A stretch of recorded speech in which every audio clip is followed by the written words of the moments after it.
Wipe it off. Oh.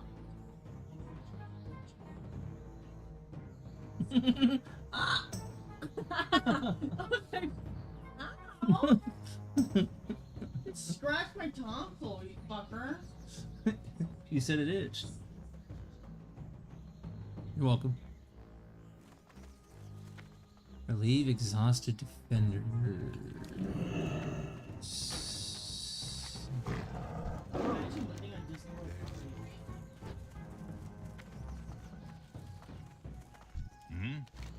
Enough. Titan villager. Greetings, one. Around the perimeter of the village. I need to get Ay.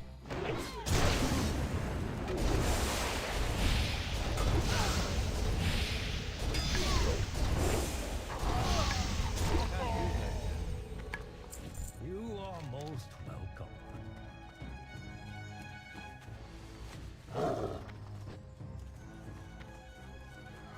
It's too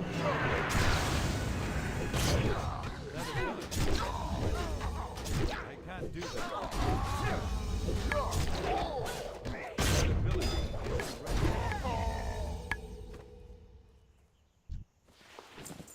Hello.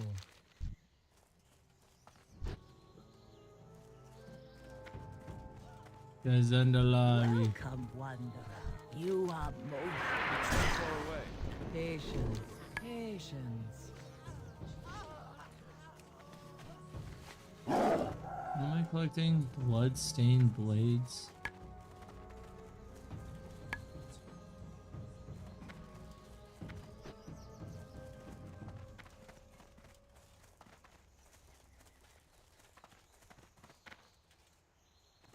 Nipples.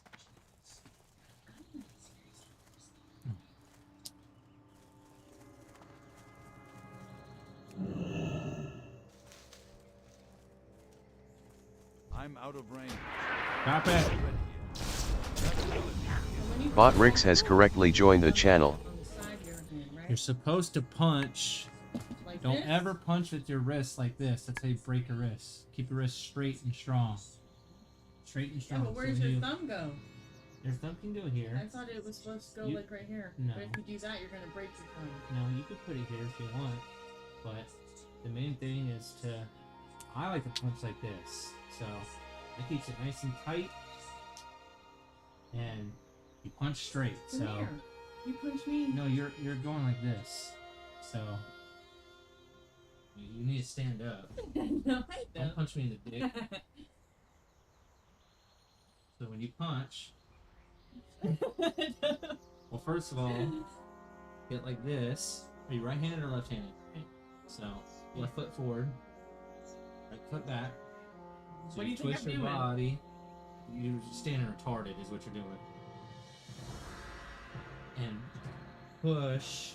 See how I rotate? So your foot, this foot's facing this way, this foot's facing the way you're gonna punch.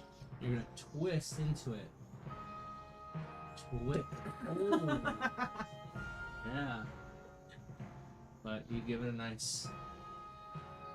And you put all your force into it. I don't think I can fight you. Especially with these daggers. It hurts.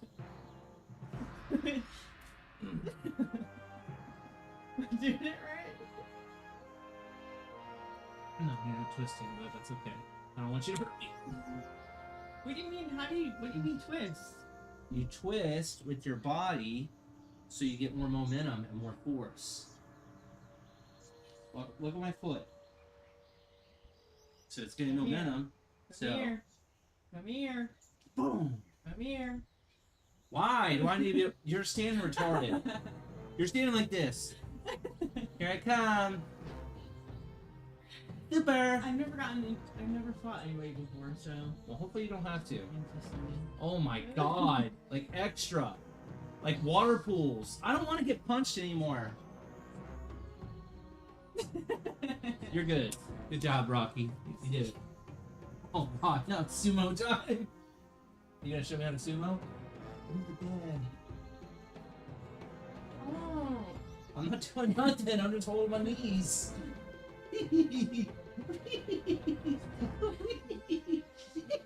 Oh, oh God! It failed. It failed. Ah, my neck. Ah, fuck you, Beluga. Get the fuck off me. Ah, ah, ah. I could fling you right now if I wanted to. Well, too bad. I'm around your neck. Titties. Titties. They're sweaty. Oh my God. What the fuck? Ow.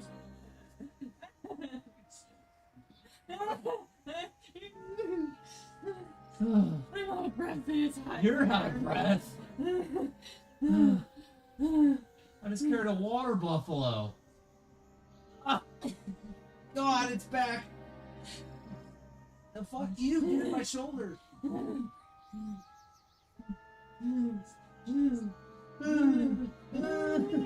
Dead weight. Oh God. I can bench press you. Here. Hold up.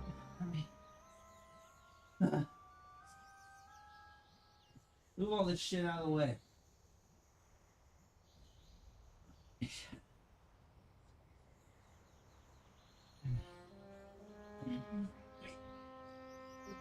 Push yourself up for a second. Need to get under the computer. There you go.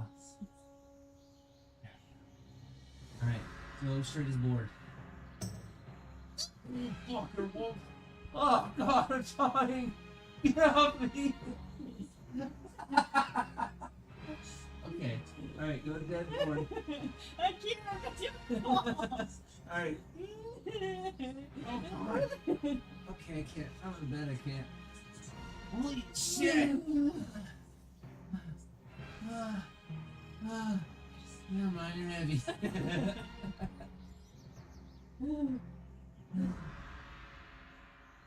Shit. My butt. I think I sharted. Gross. Go check yourself. Why? I'm scared. You got it out of me. Go check yourself. You're sitting in it.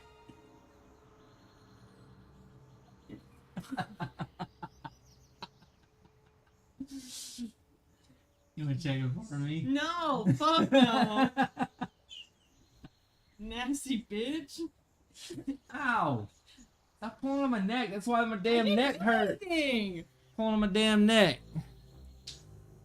Damn neck puller. It's 3:46. You're gonna be late for work. I have literally an hour until I have to clock in. Literally. What am I doing? Killing Amani enemies. I can't do that. Amani. Amani. Not ready yet.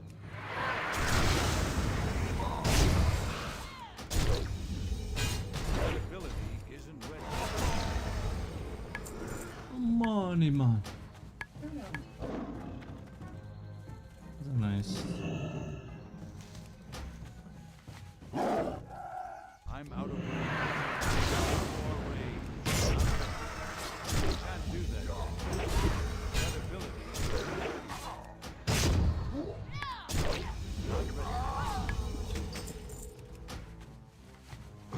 Got a blade. Oh shit, that's a big bitch. Welcome. It's too far away. I can't do that yet. That ability isn't ready. I can't do that yet.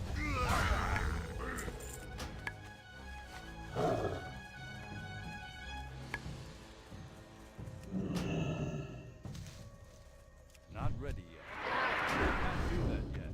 That ability isn't ready yet. Not ready yet.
I'm out of range. That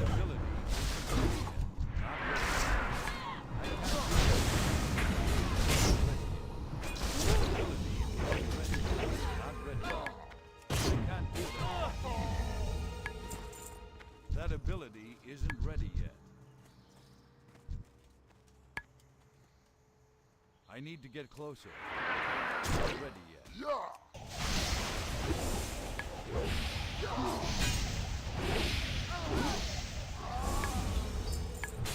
It's too far away. I need to get closer. That ability isn't ready yet. I can't do that yet.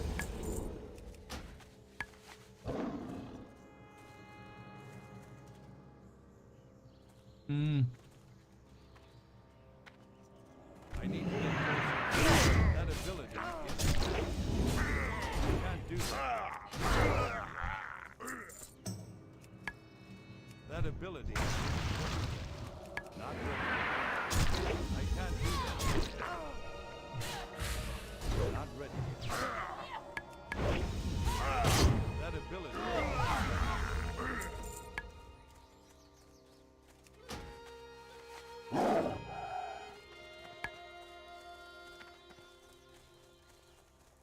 It's too far away. I can't do that.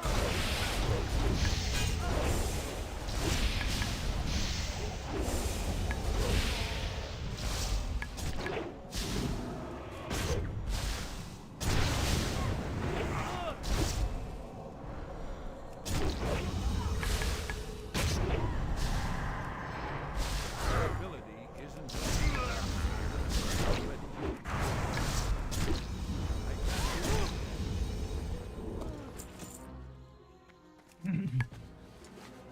These guys aren't giving what I need.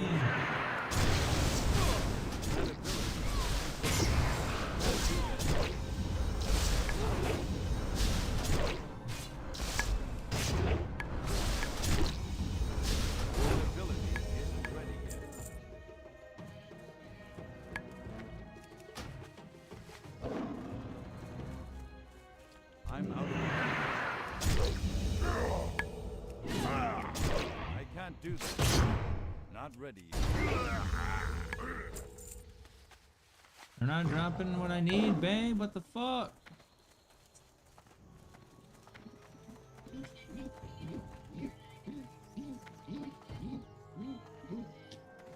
Oh, skull breakers.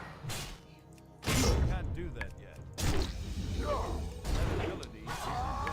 And raptor handlers will drop the quest. Okay. Oh shit, that's a big bitch.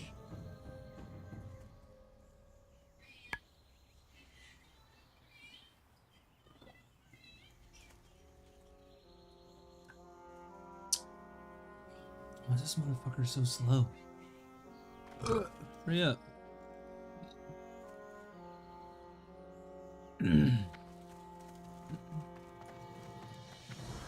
It's too far away. Not ready yet. Can't do that yet. Not ready. Sword. That ability isn't ready.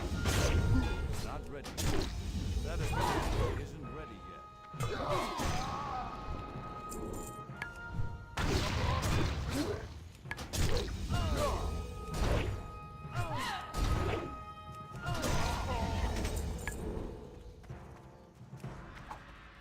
That spell isn't ready.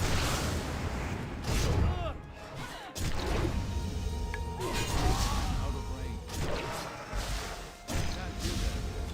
That ability isn't ready yet. I can't do that yet. That ability isn't ready. It's too far away. Not ready yet. I can't do that yet.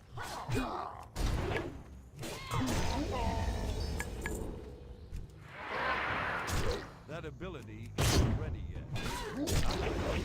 I can't do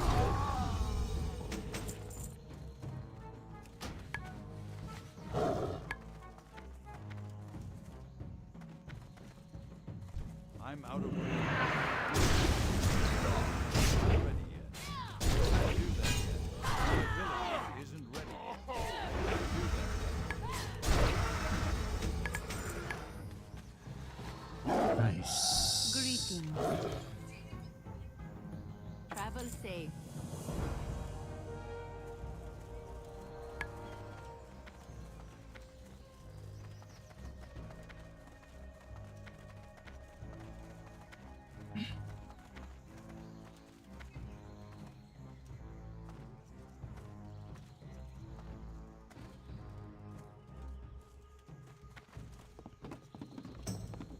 Pandaria, welcome.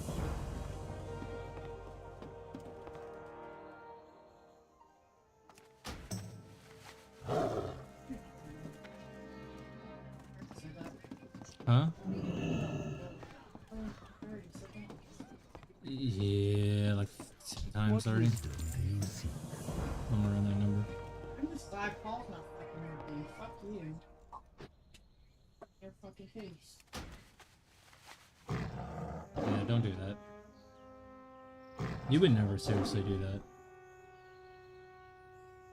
Good way to go to jail. Sister went to jail for that, literally. Well, she spit on her ex's foot. Went to jail. Slow down.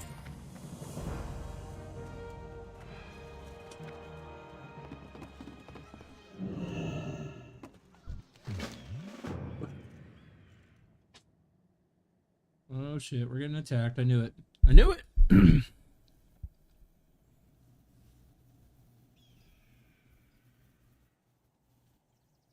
Bitches are poos.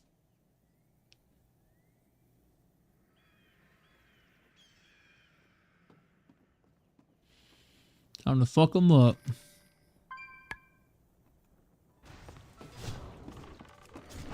Not ready. That ability. Not ready. That ability isn't ready yet. I can't do that. That ability isn't ready.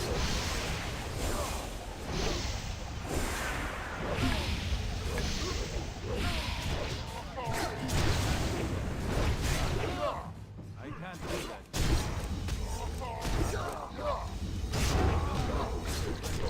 Come speak with me. I can't do that. Not ready yet. That ability.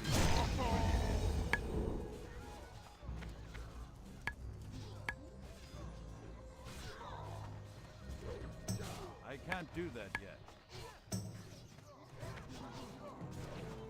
That ability is ready.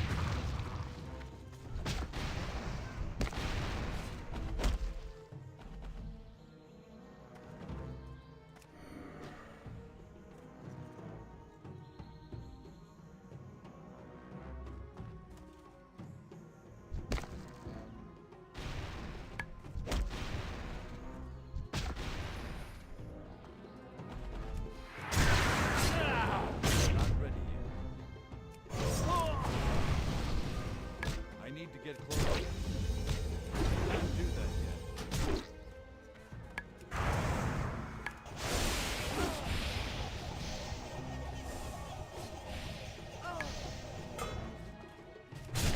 Not ready yet. That ability isn't ready.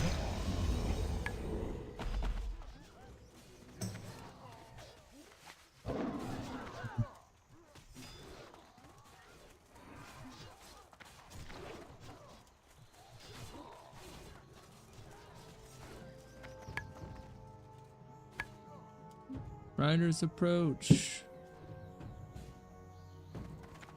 What am I supposed to do? Do I have barrels to shoot him? Wait for it. No.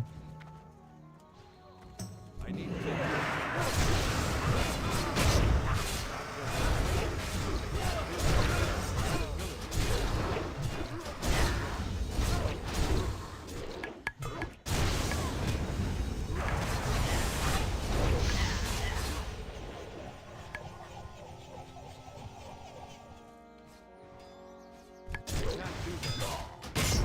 ability isn't ready. Not ready.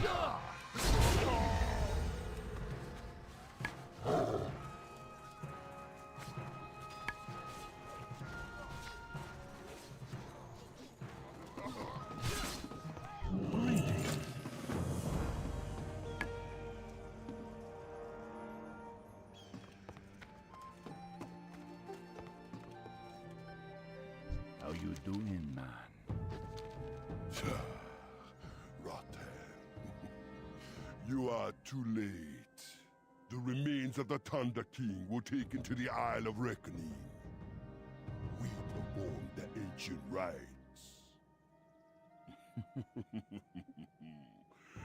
Even now, The Thunder the King. true The Emperor Thunder of King, babe. The Pandaria Thunder King. The lives in Thunder Greece. King. I'm mad at Once you. more, You're mad at me? woe to the Pandaran usurpers! Oh, shit, he's alive. The Mogu will rule this land again, and we Zandalari will have a new Why are you mad at me? What did I do? land. Why? How does today find you? Farewell. I didn't do shit. That's fine. You can be mad at me.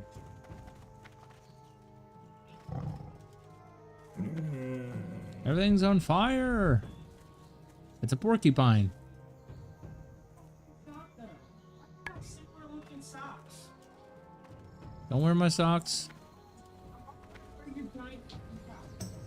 Don't wear my socks. Tell me of your travels. You have the eyes of one who has traveled.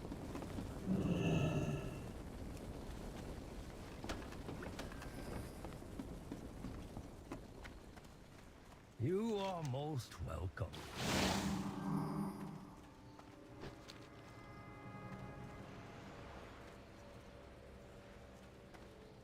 You have the eyes of one who has traveled much. I'm out of range. That ability isn't ready. You can't do that. That ability isn't ready. Not ready yet. I can't do that yet. Ah! I don't have a target.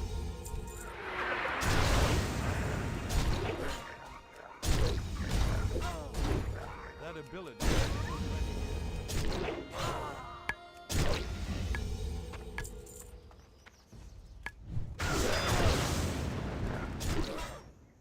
Not enough rage.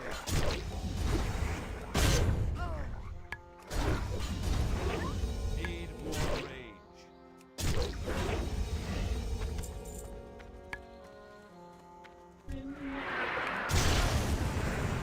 I didn't do anything wrong. Why are you mad at me? I need something first. Hello? Cool. Good talk.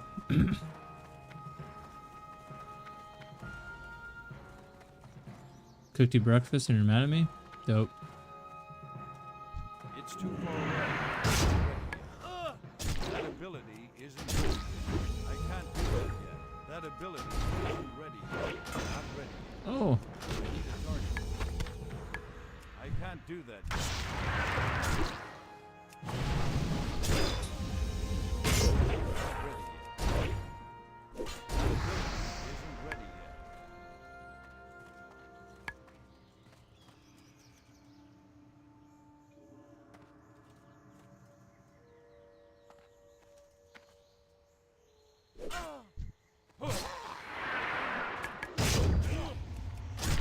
I can't do that yet.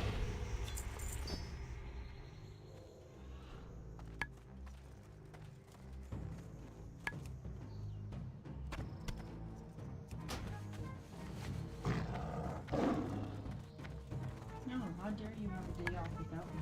Oh, is that what it was? Oh. I'm out of range. Oh. Kind of like how you had for 2 fucking days. Hey!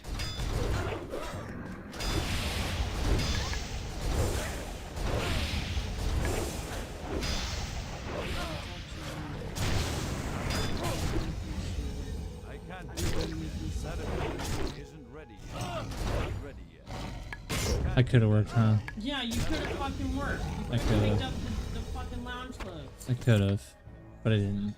My neck still hurts, and I really just want to chill. I really just want to chill. You only worked 1 day this week so far. No, I work Monday, Tuesday. You've been off Wednesday, Thursday, Friday, Yeah, they won't schedule me anymore. and you could care less. I work every day but Wednesday and Thursday next week. Good job, babe. I'm proud of you. Not ready. I didn't bend my wrist. No, it was perfect straight on shot. Fucking bitch. Ow!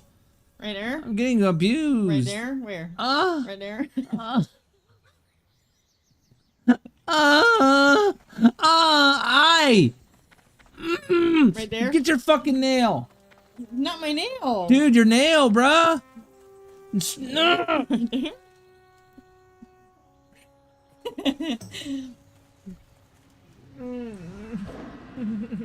My neck. My neck. My back.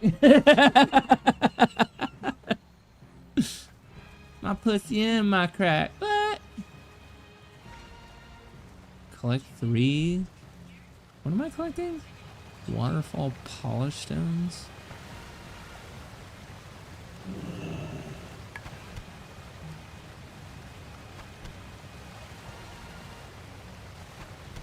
I'm out of range. Oh, I can't do that yet. That ability isn't ready yet. Ah! Not ready.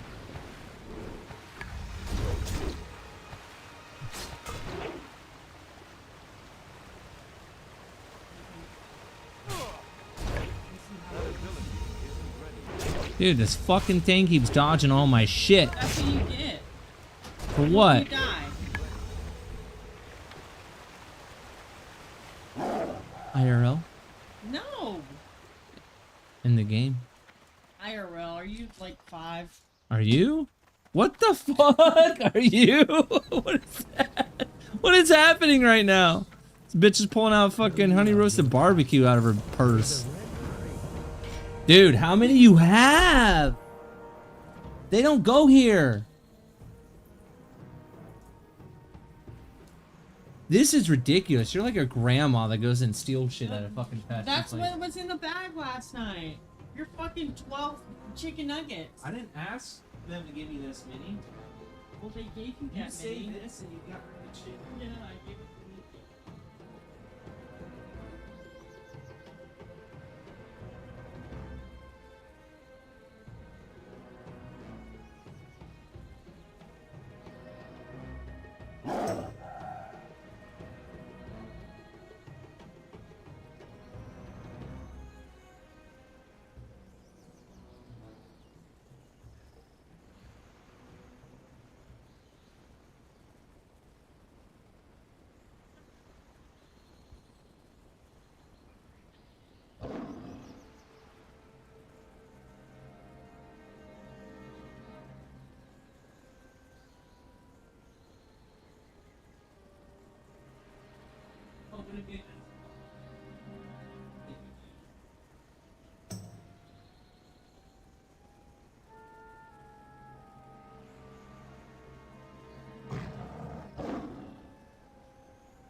Alright, what am I doing?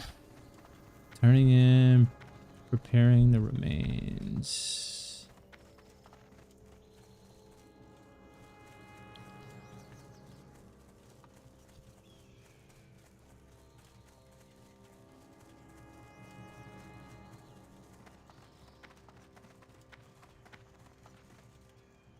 I can't wait to get fucking flying.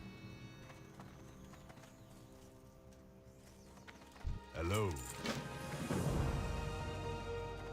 Light the incense of life.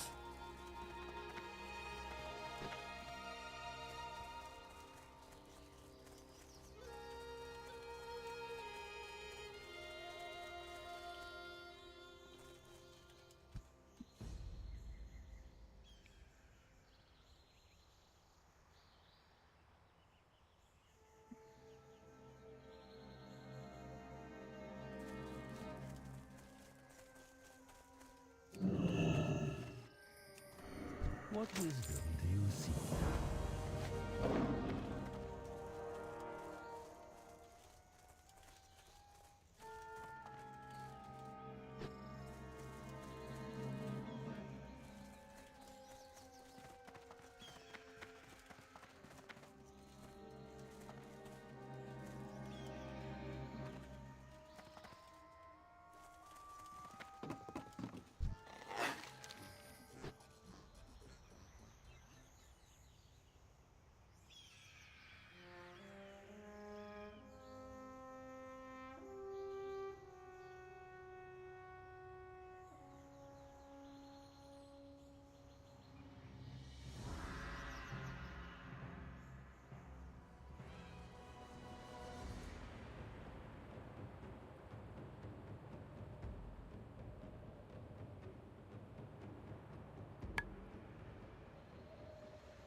It's too far away.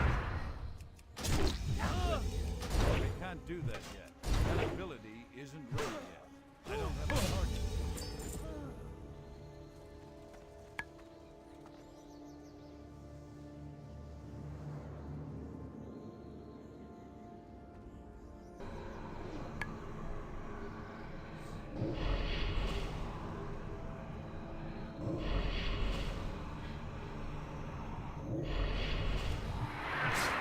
I can't do that yet.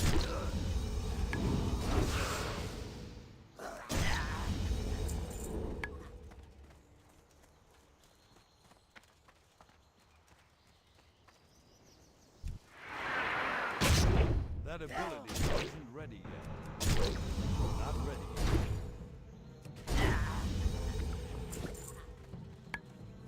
I can't do that.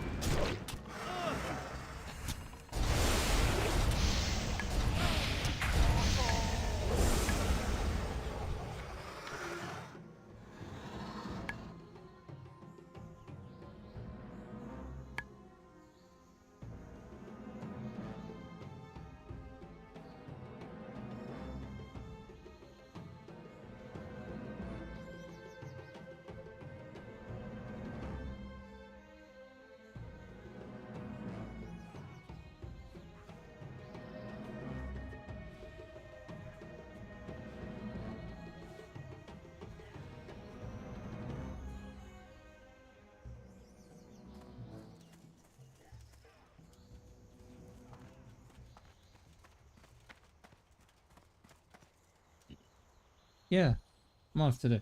On a Sunday? Yeah, I've been off on Sundays for a while.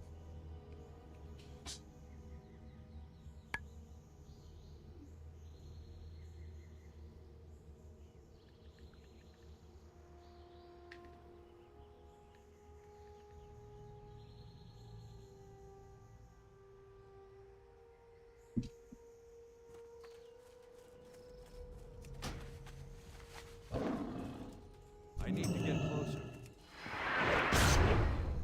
That ability isn't ready. We can't do that yet.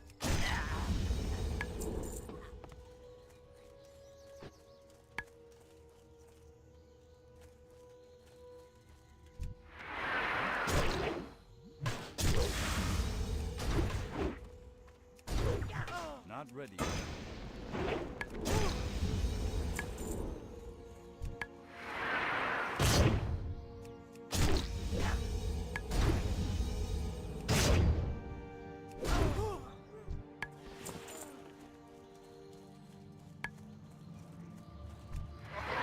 That ability isn't ready. I can't do that.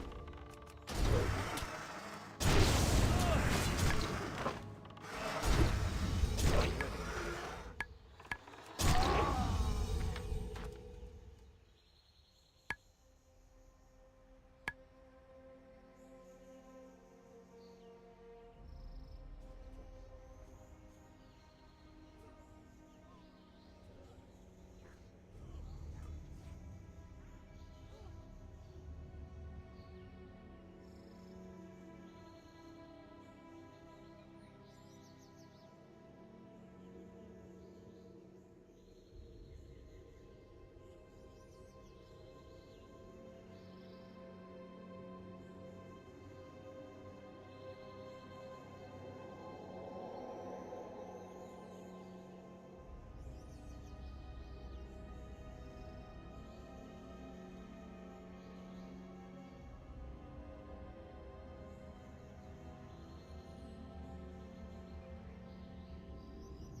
when comes over and he said, I'm talking to you, Buster. I'm talking to you, Buster. Did he just say I'm talking to you, Buster? I'm talking to Parker, not you, Danny. Calm down. Wait, you people else. Well, I don't understand. I'm talking to you, Buster. He's literally just said that. I don't understand, Parker. When a friend of yours comes over and he says something to you like you're in private, he's like, "Hey, hand me that." And he tosses it and you miss it. And he goes, "You retard." You literally stop the car and you go, "Don't say that. It's very offensive." Do you say that? It's very offensive. I really don't like it when you say. Do you dress him down, Parker? Yeah.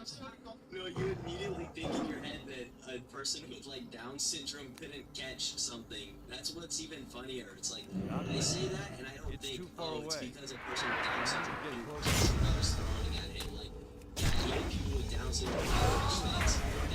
That's the issue with your guys' generalization. Why you guys can't get things, because your generalization is just false. Nobody in their brain even thinks that those two are synonymous. It's the same thing with stupid. It's just another fun like stupid and retard.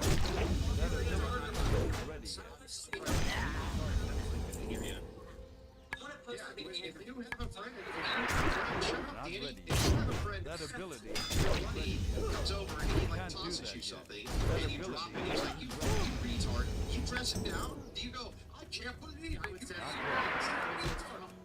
You can't do that.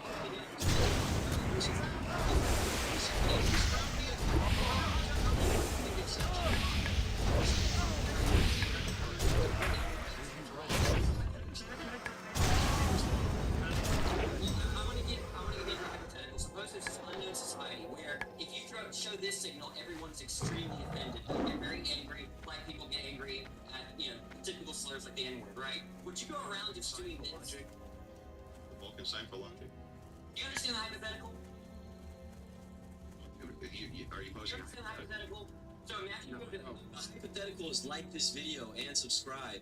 I mean, can you use really small words, bro? Okay, imagine a hypothetical, right, where you're going into a society you don't know about, but all you know is if you do this, right? Imagining a hypothetical. You didn't understand hypothetical, so I'm happy to repeat it, so let me finish. Let's say this signal is extremely offensive to society, really offends people. Would you go around just doing this to troll people, or would you not do it? I can't do that. Not ready. Okay, you're not engaging in hypothetical. You're a serious person. It's subjective. He literally just made it. Why would he not do it? It's subjective. It only matters what his perspective is, not what the other people's perspective is. I thought it was all about individualism and being subjective. Holy shit, these kids are so dumb. Oh my god. Serious. Is that, what I'm trying to illustrate is that if a term really offends a friend of someone, right, if you're, or a family member, and you've got it, why would you use the term? It's the most... The trouble is that we've got to a place in our society where the language police are now so out of control that we can't even use the word in hospitals, mother, because somebody who is a trans person, trans man, who's having a baby, objects to the word mother. And that's the problem with language police. Great point, Piers. Great point. Listen, it's almost 4 years old talking point, but great way to reel that in, Piers. I'm proud of you for that. Okay, listen. This is how I'm gonna finish this off. Okay. These people literally suck, and they don't think that freedom of speech is virtuous. They actually don't think that me saying that something is retarded is like a cool and epic and awesome thing. They don't even think that's like, they're like, oh wow, that's not even cool. It's, you know how cool it is to be able to say things freely in a country? You know how cool that is? Like, you have no idea of what patriotism is and how epic being an American is, and it's so lame. Like, please go talk about how women deserve the right to vote in the Middle East, bro. Please go, for the love of God. And then come back here after serving time in prison and then tell me that you don't love the fact that you can have your bullshit, stupid ass opinions. Anyways, guys, like and subscribe. I'll see you in the next one.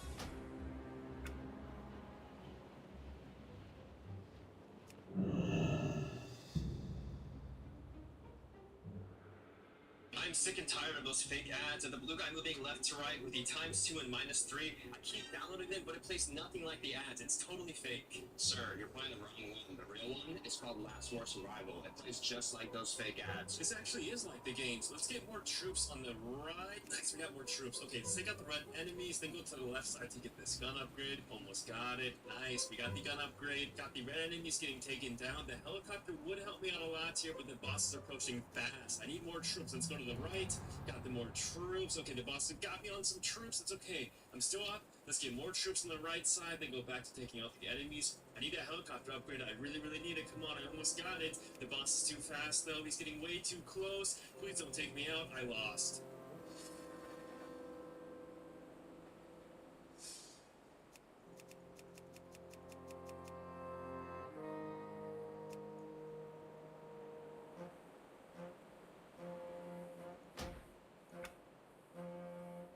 Gets mocked at every award show because he dates women half his age. No, it's Charlie's the rock from a. This is amazing. Yes. Let me give you an example where that backfired. So let me be very clear. So let me give you a good example of this actually. First of all, it's a pattern, right? Charlize Theron is doing this on the regular. That's why this is a big news story. She's been mostly in long-term relationships. She does not have a habit of doing this. We don't.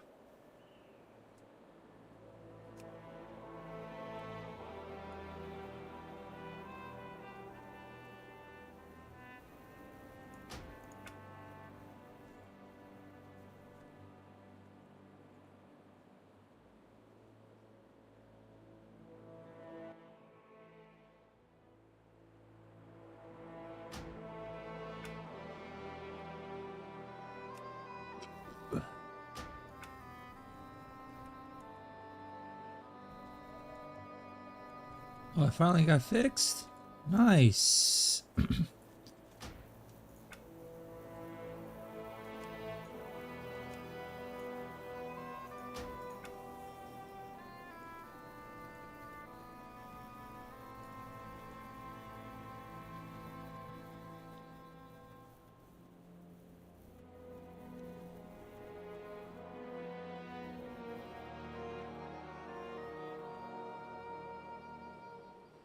So 30.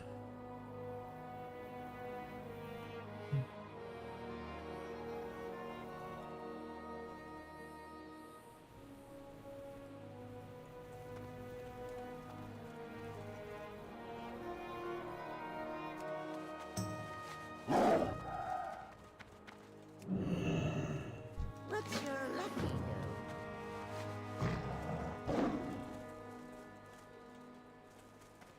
Locate the Grummels. They look like a group of small friendly NPCs that walk along the road heading this way.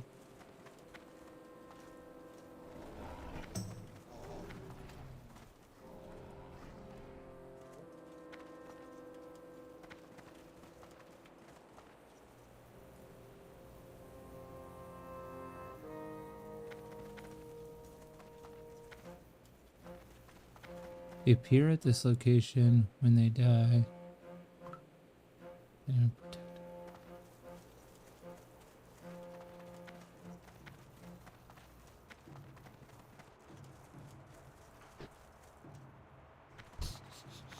You have many great greetings, friend.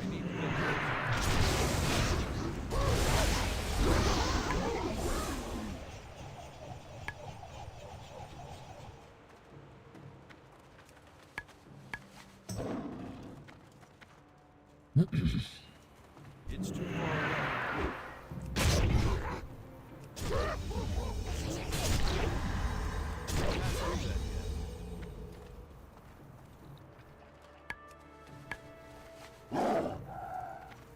I'm out of time.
can't do that yet.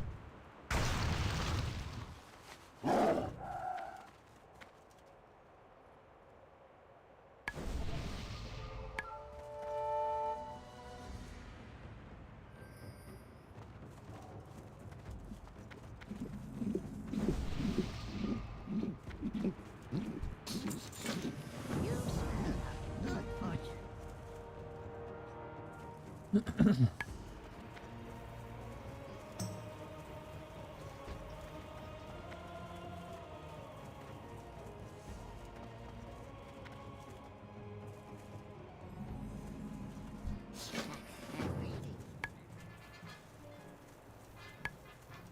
I need to get closer.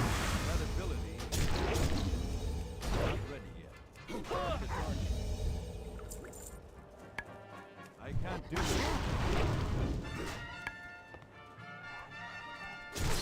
I need to get closer.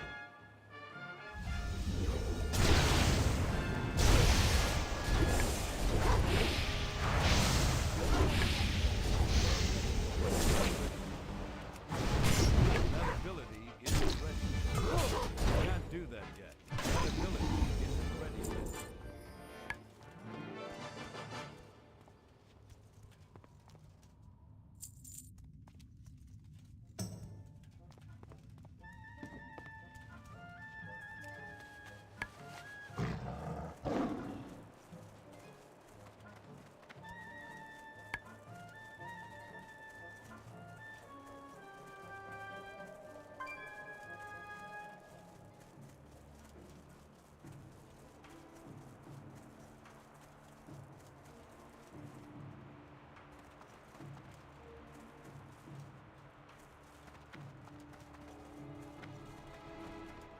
What's your lucky do?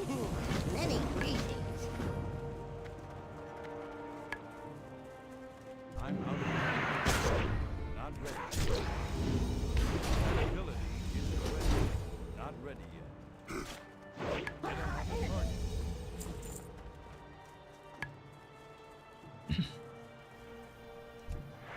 It's too far away. I can't do that yet.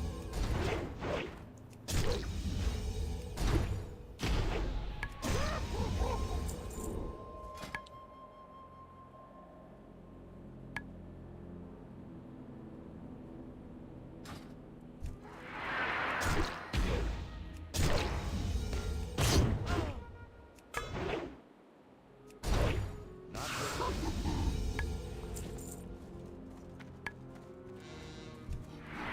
Can't do that yet. That ability isn't ready yet.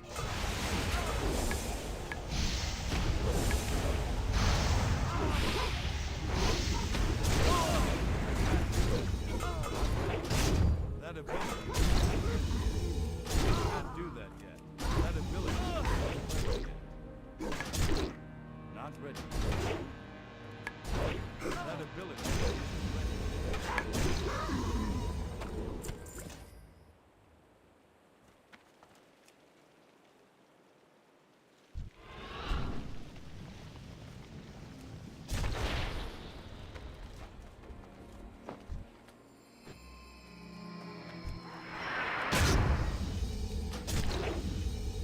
Not ready yet. Can't do that yet. Not ready yet. That ability isn't ready yet.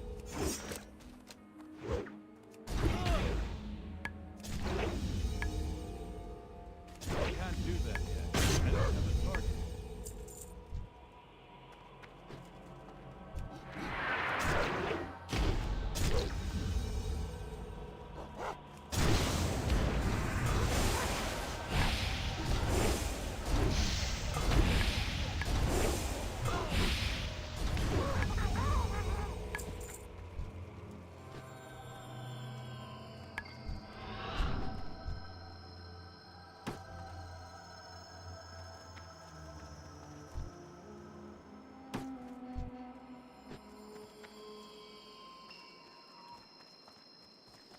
I need a target.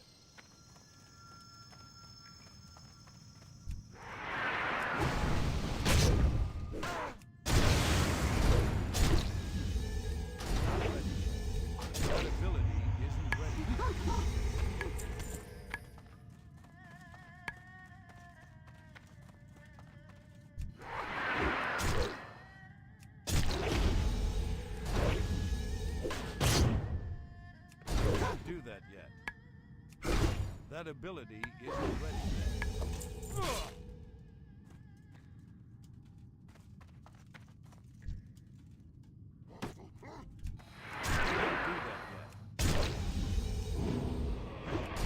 Not ready yet. Can't do that yet. Not ready yet.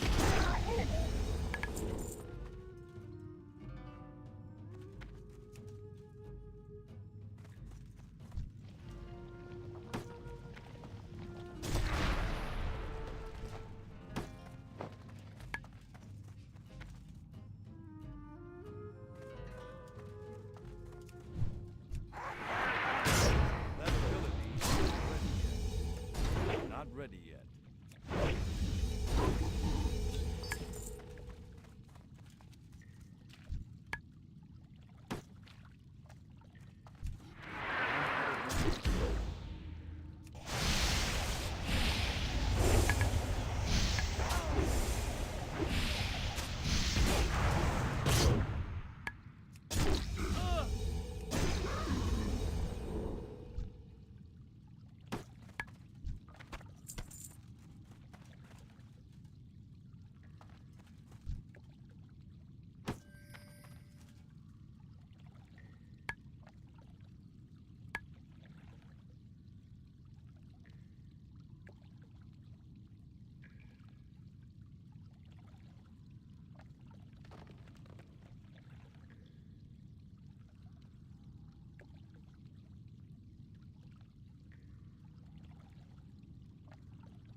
Doom.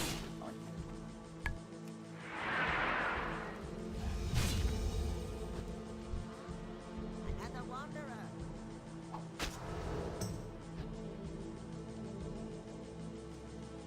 Not ready yet.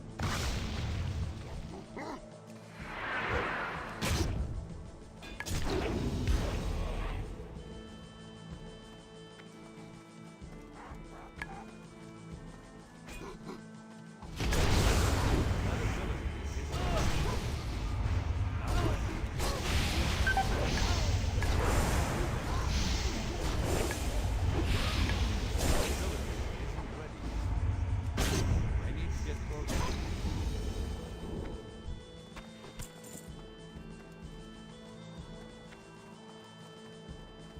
Not ready.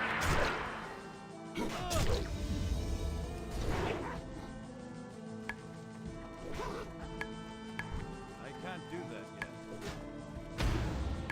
Ah!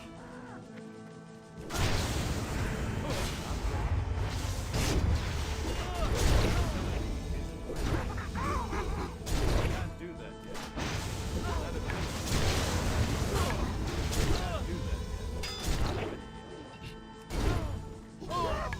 That ability isn't ready. Not ready.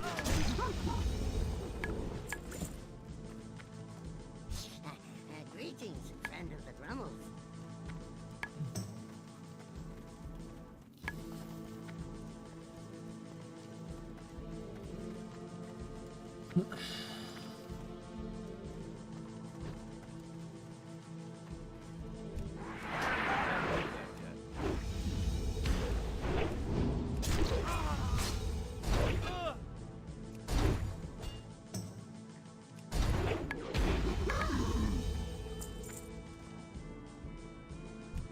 It's too far away.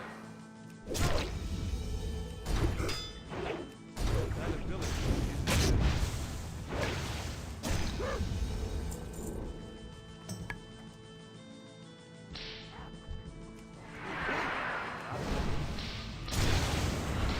I can't do that yet.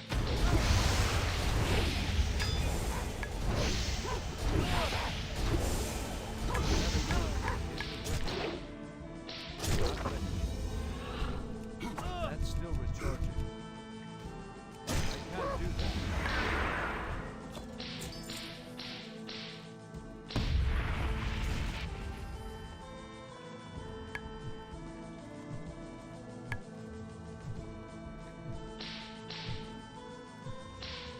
No, I'm literally getting Harambe'd.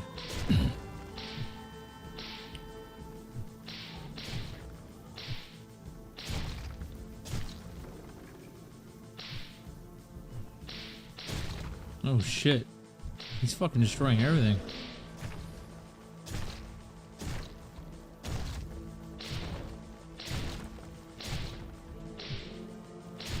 Old poot poot.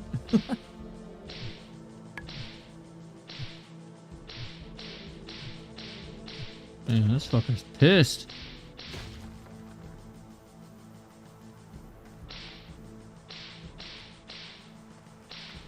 Come, stop, browse. You smell of good fortune.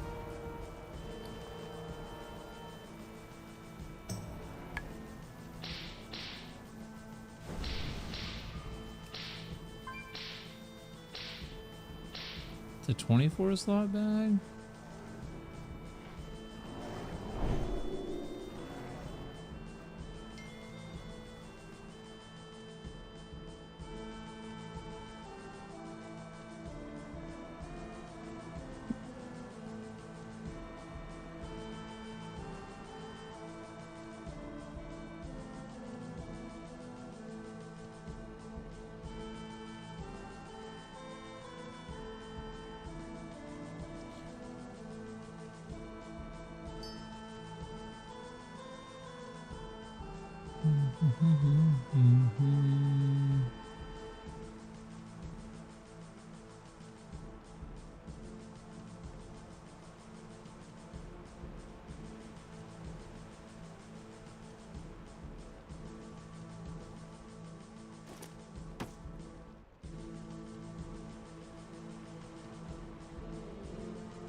Punches,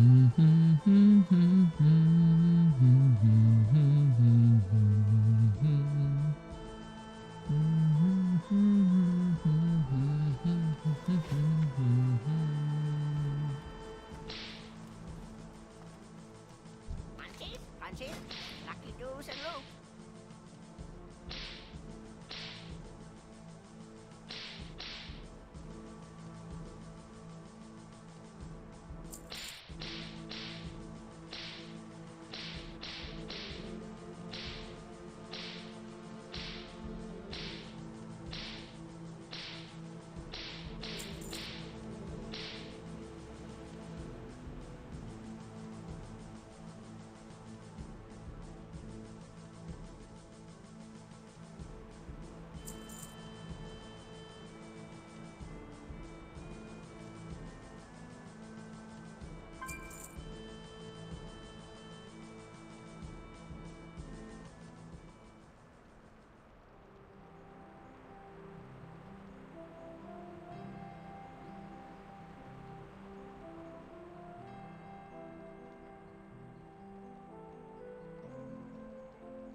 Beware of Yeti.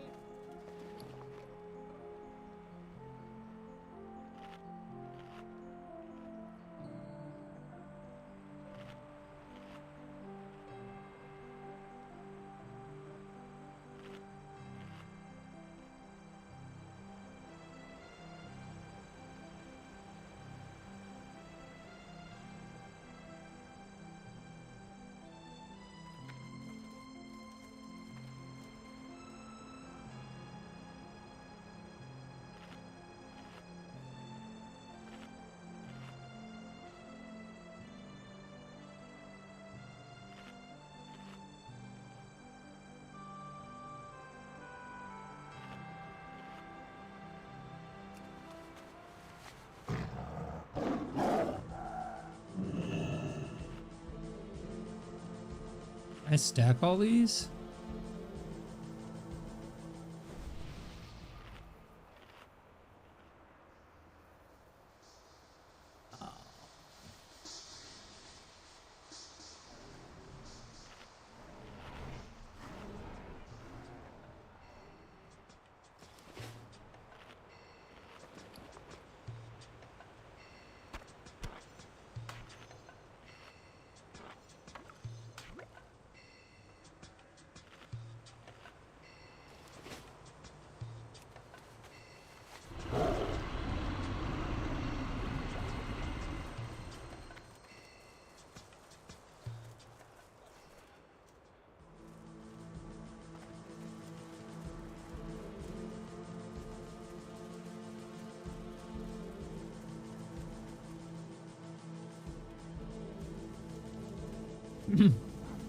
I remember this.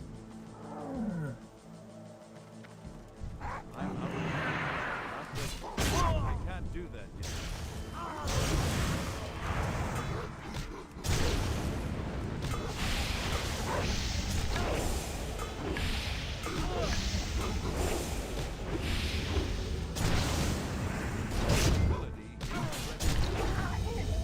Can't do that yet. That ability isn't ready yet.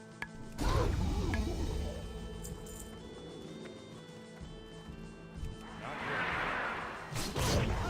That ability isn't ready yet.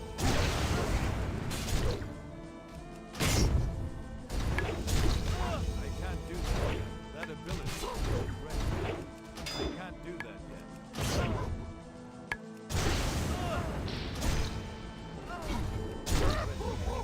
I can't do that yet. Not ready yet. That ability isn't ready yet. Dude. Stop fucking dodging everything, cocksuckers.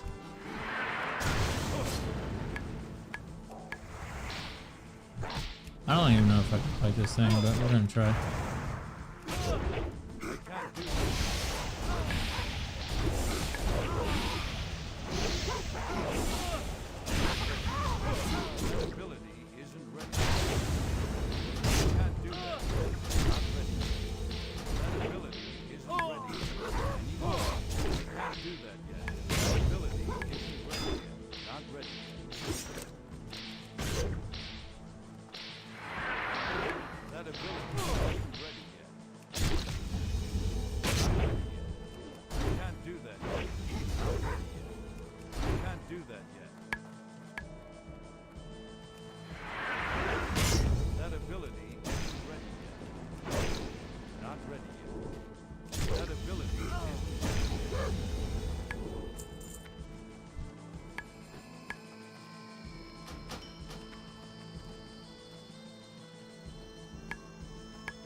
Holy shit, bro. I'm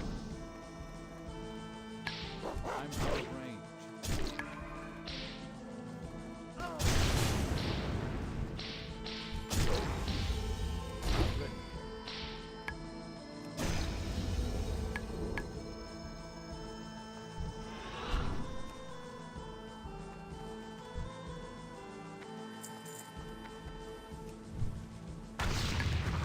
Come, stop, browse. You smell of Big bitch. Oh, you don't have that much health. I can fuck this motherfucker up. Enrage him.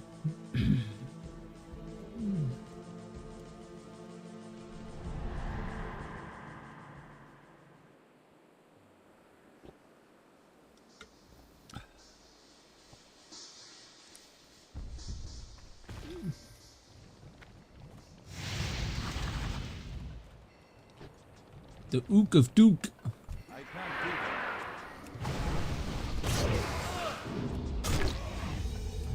that. Not ready yet. That ability isn't ready.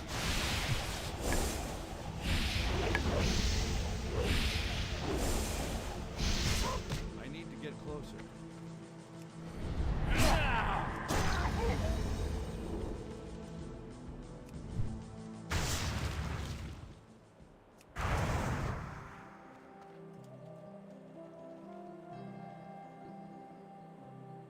The fuck am I in combat with? I can't do that yet.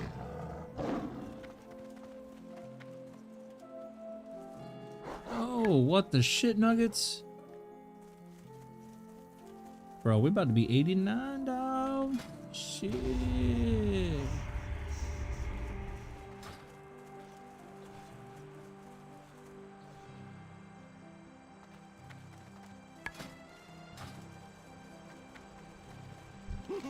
many greetings. Oh, Many farewells. Oh, I have just the thing, Wanderer. Good morning, all I friends might of as the well summer sell budget. this and Lucky forge. goose en route. Soulbound. I'm getting no value out of that. What's your lucky? Click here after you locate the grumbles.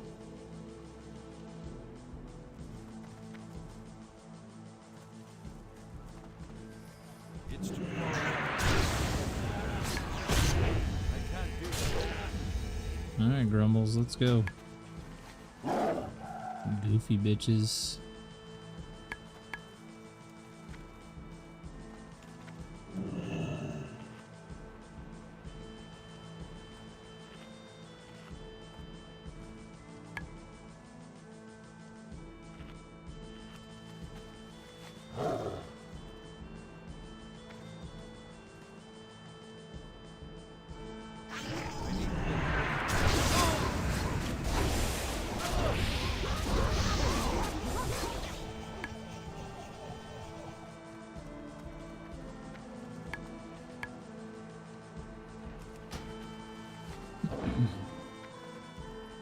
It's too far away. That ability is overpowered. I can't do that yet. That ability isn't ready yet. Speed boost.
Oh, an upgrade.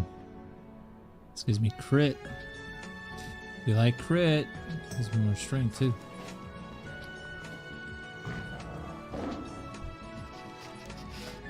What's your lucky?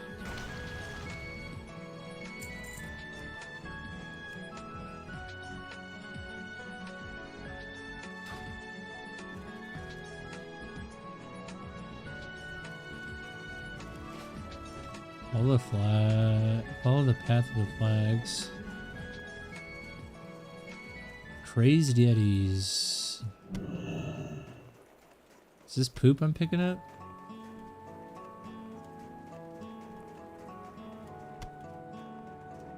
Am I marking poop?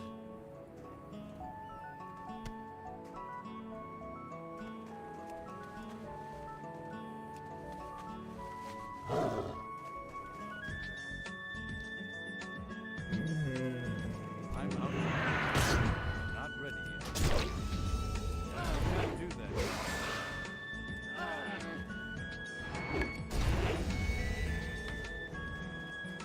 It's too far away. That ability isn't ready. Not ready yet. Can't do that yet. Not ready yet.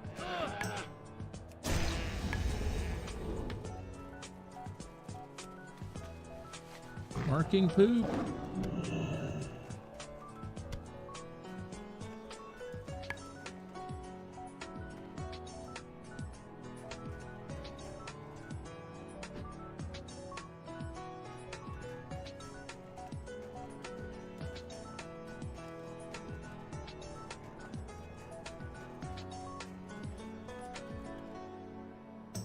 Am I done marking poop? This fucker's marking all the poop.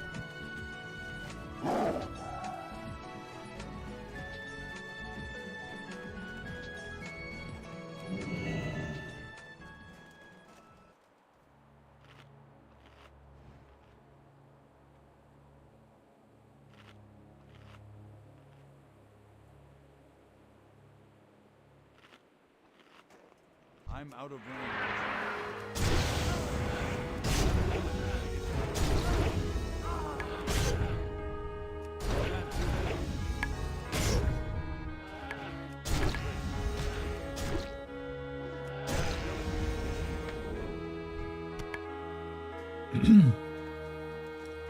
Mark the poop, mark the poop.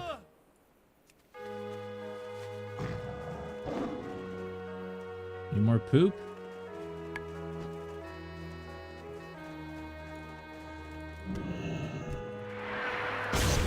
Can't do that. That ability isn't ready yet. Not ready yet.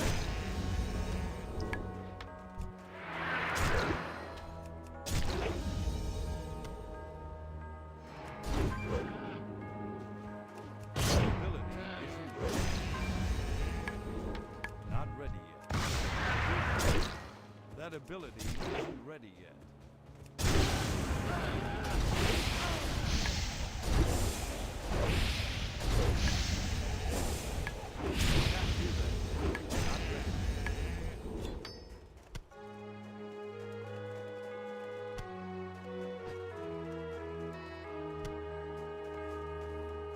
That ability isn't ready yet.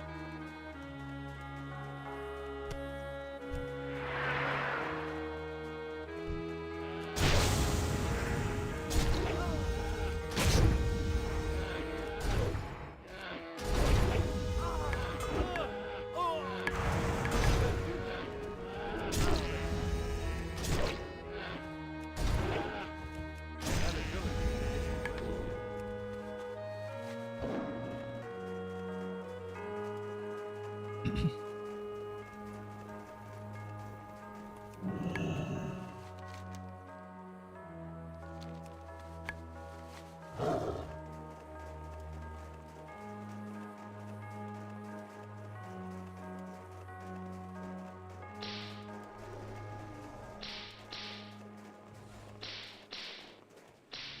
It's too far away. Can't do that yet. That ability.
Motherfucker's killing everything, dude. 3 more.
Mm-hmm.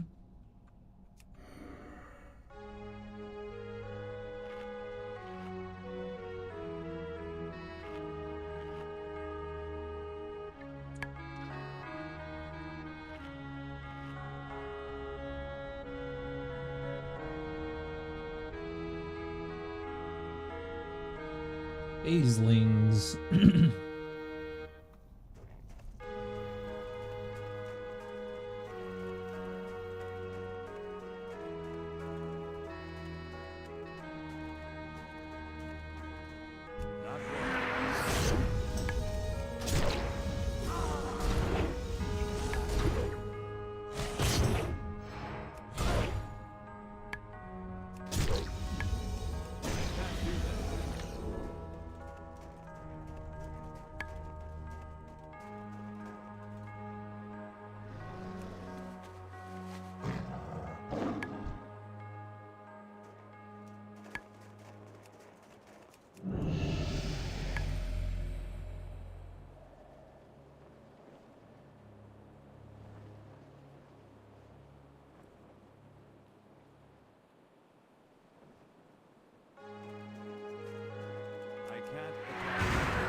That ability isn't ready yet.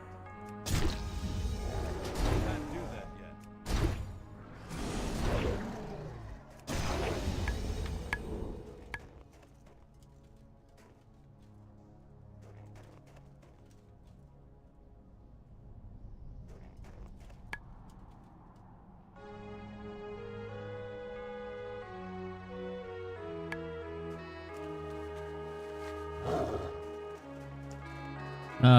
You fucking cock.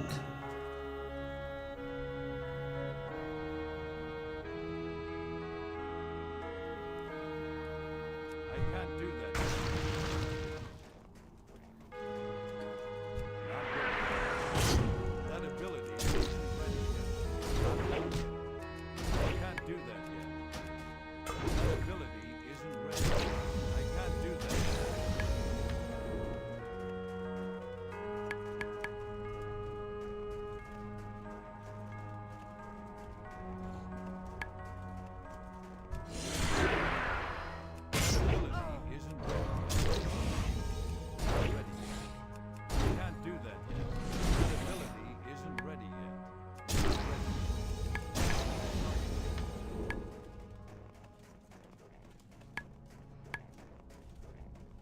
That ability.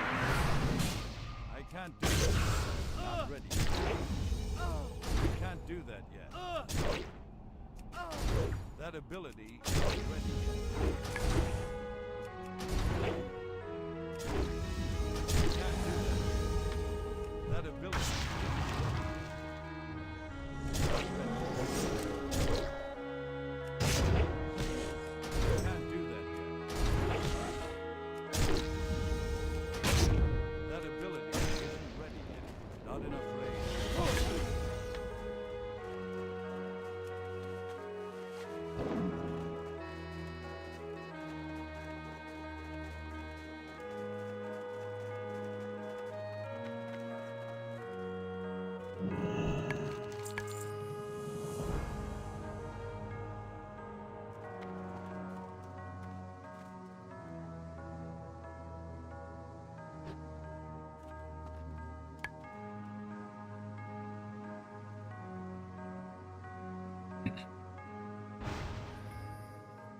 Shit.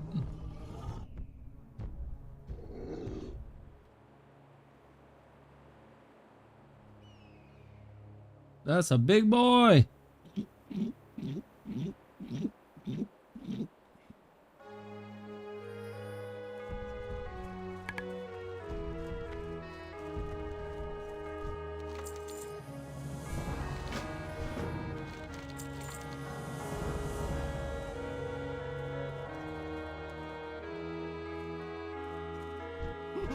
Many reason knows. Many farewells.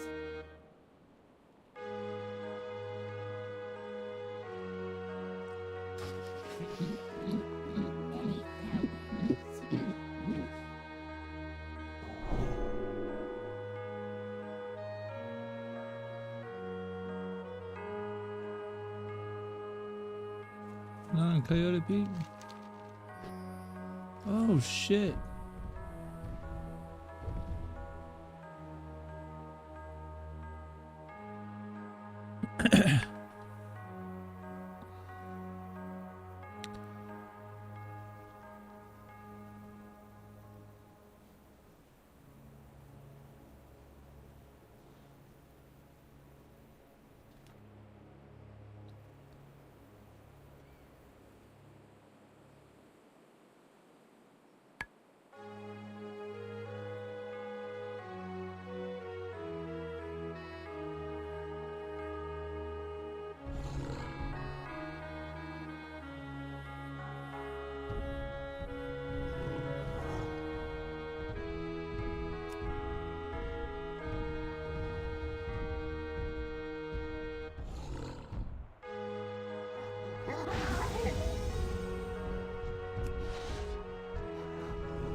I can't cast that yet.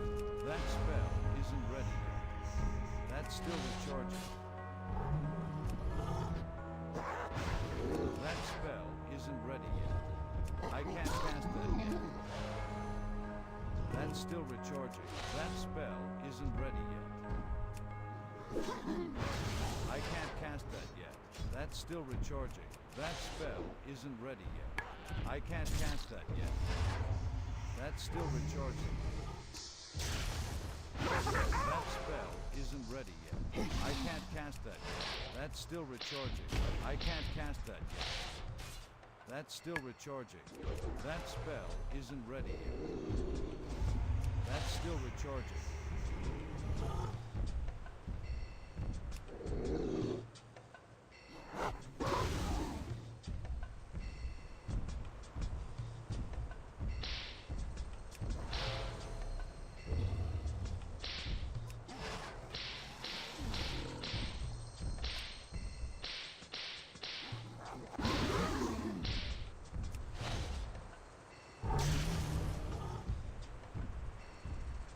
I can't cast that yet.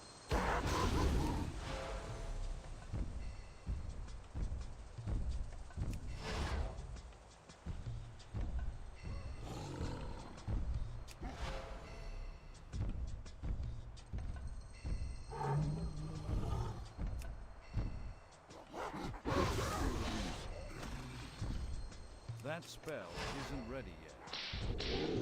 I can't cast that yet.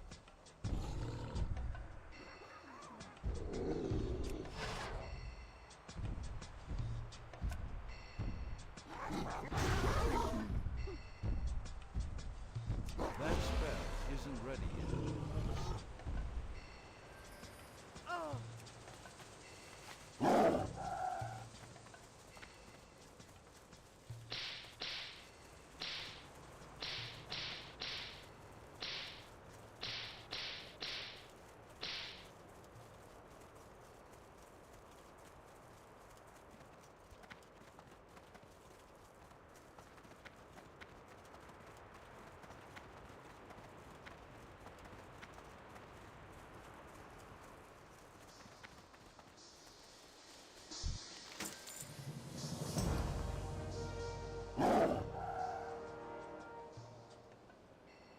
Is it crit?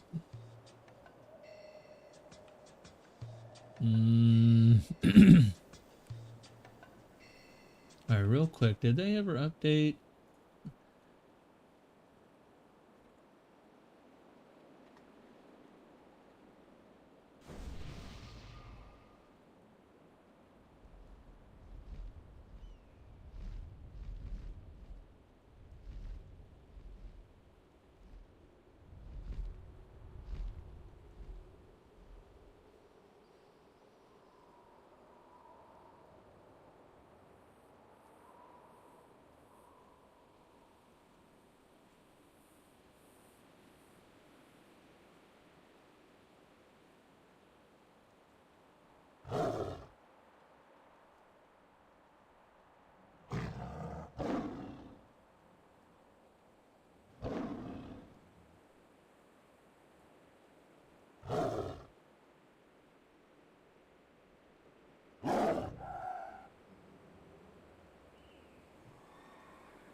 Yo, good morning, good afternoon, and good evening, ladies and gentlemen.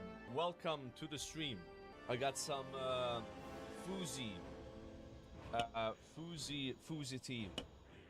Alright, we can get level 90 today in MoP. And you guys maybe do this, bro. Like yesterday, everyone was bugging me to AFK grind in RuneScape while playing WoW. There you go, I set it up, I think. But I'm dying right now. I'm literally dying to these traps. Am I supposed to be dying? Like, I can't AFK this. I have to heal and shit. Like, can you guys pay attention down there and tell me when the HP bar is low, and I'll eat fish.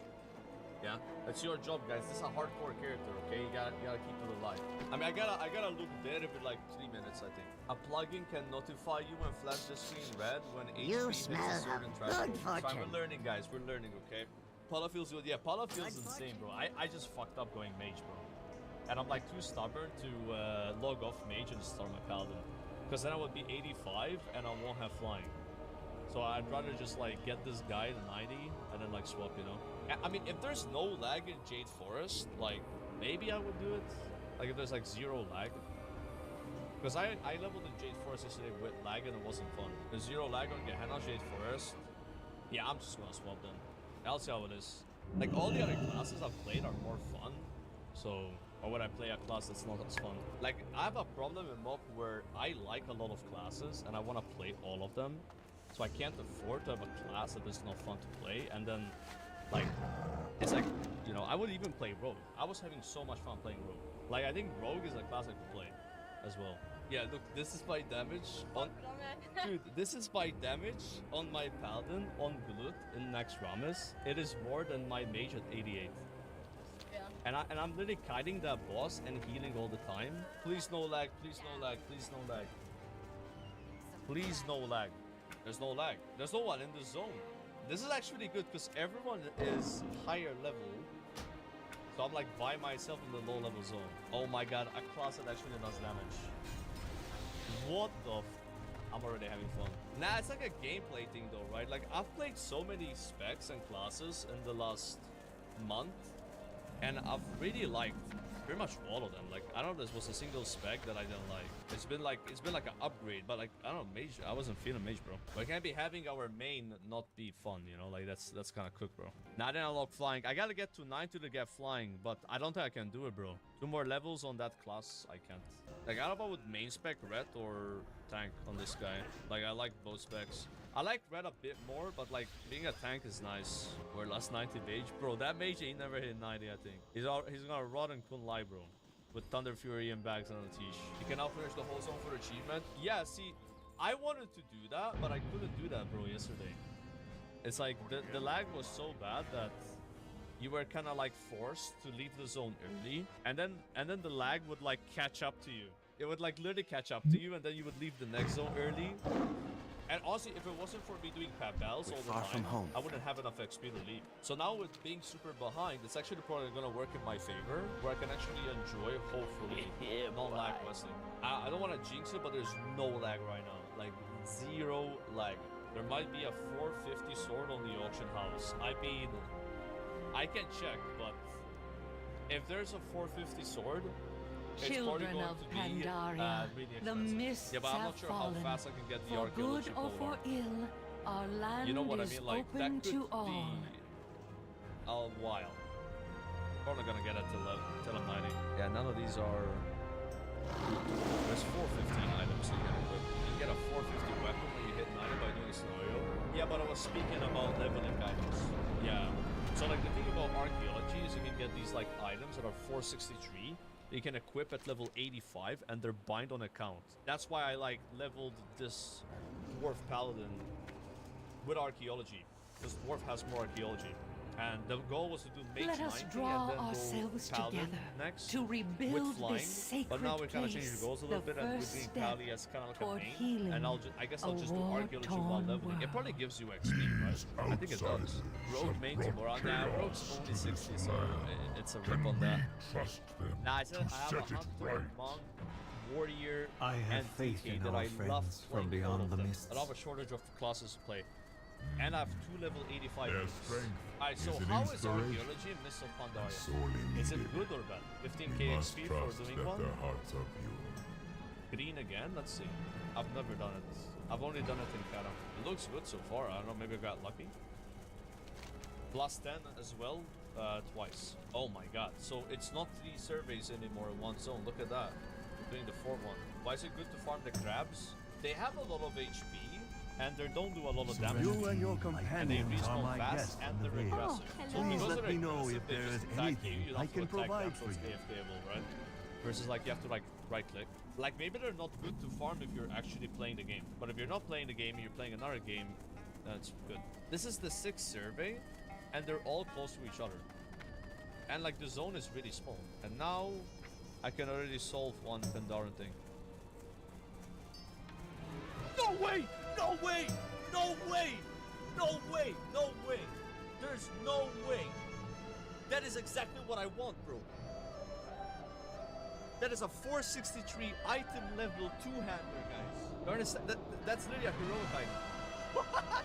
Did I just get lucky, or is it a high chance to get it? This is... Okay, this is perfect. Alright. I'm only gonna do this now. We get that weapon as soon as we get. Now, unfortunately, it's agility. It's an agility weapon. But it has 3,300 DPS. So, it's better than what I have. And I probably can just go and enchant it. I would use it on my DK as well. Like, I don't care. Like, it doesn't have strength. Like, I don't know if I got lucky or it's like a high chance to get it. I mean, I still need the gun and there's like a one-handed sword and shit. But that, because I'm living Paladin now, that's the best weapon for my Paladin. So, nice acting. Hello. No, I'm not acting. I'm telling you. Like, that's exactly what I want. No, you can't level archaeology. Unfortunately, you have to.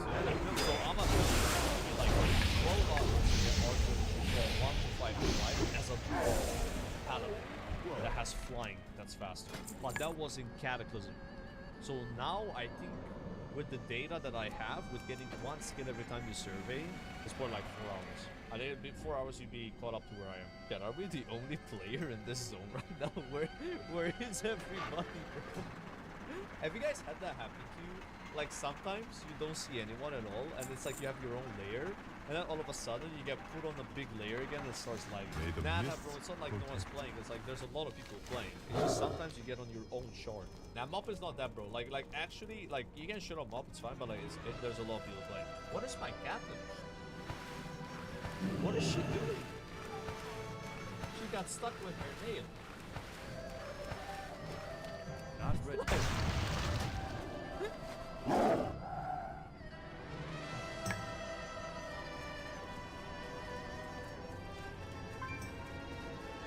Max chilling? Yeah. Oh, we haven't found galaxy ones. There it is. 600 archaeology. Alright, check this out. The Spear of Shwen. 463. You can even upgrade this. So this item, it has agility sadly, right? But the amount of extra DPS that it has makes it worth it in my opinion, right? Like I'm losing 455 strength, I know, but I'm also gaining a lot of secondary stats, a lot more stamina, a lot more DPS, right? So I will equip it, and it's bind on account, so I can send it to my other characters. I don't know if I can do like a demonstration here. What wisdom do you see? Our Crusader Strike did 12k damage, 9k, yeah, because I had the buff, right? And now I put it on 21k. Did you guys see 21k? And what scales with weapon damage? I think it's my Crusader Strike, the waters, my Hammer of Righteous, my Divine Storm, and Templar's Verse. So basically, most spells. Like it's even though it has agility, like it's still worth it, right? Like this weapon is probably better than like a 440 weapon with strength, you know. And it's not that agility. Who the fuck am I supposed to talk to? Gives us crits. How unethical is it, guys? Elder Lynn. This weapon. Who the fuck are you? I'm just one-shotting most people, bro. Like, it sucks there's not a staff or like a mage item. Like, you Oh, get, I'm like, looking to. it's just offhand. Offhand is useless. You just get like you get an umbrella as a mage, so it's not gonna be good. Agi rep, bro. It doesn't matter. Like, it's okay to do. 899 Agi gives like. What? Wait, it doesn't do anything. There's no way. It doesn't even do anything. Like that's. But even then, it's more weapon DPS. Why does it not give crit anymore? The game is lying. Wow. Bro, where the fuck? Like, Inside the building beneath the platform. Oh, I'm retarded. I gotta read. That like the weapon damage because it has double the DPS. But imagine a monk, yeah? Like monk benefits from the agility or like monkey farming as you're messing with that weapon. Yeah, but you know what gear I have? It's like 7 stars. I wouldn't be able to. I think I would need to get like 400 high level gear at least. Unless the weapon is that big that like it makes the rest of your gear not matter. I don't know. That's why I started like screaming when I got into archaeology. Like that's exactly what I wanted, right? Because the other ones are more niche. You have a one-handed sword, goods are crafted one a with dagger, offhand or mage, or like casters, and a gun. So a lot of those are used by 1 or 2 specs, you know. And the offhand doesn't matter, right? Like this is the most versatile one. It sucks again. Agility doesn't actually give crit. Like the game is lying. Guys, be prepared to see Jade Forest on 22 different characters in the next 2 weeks. Same quests, same addicting, same GDKPS. Bro, I don't know if I'm doing that, man. I don't know. Like, why do you think I'm doing that? Bro is eating cooked chickens to train combat. What is wrong with that, though? You know how I have all this chicken, right? I was farming feathers to fish salmon. Then I just got a lot of chicken. Yeah, it's shitty food, but I'm not taking as much damage anymore. So. But I've learned so much today, because I'm also taking advice finally. I'm done with the don't give me advice shit. We're not gonna get anywhere like that. And yeah, people told me about this spot, because I did my own research, and it said you need to do Bone Voyage quest to kill crabs, but there's more than one crab spawn. So people told me about this crab spawn.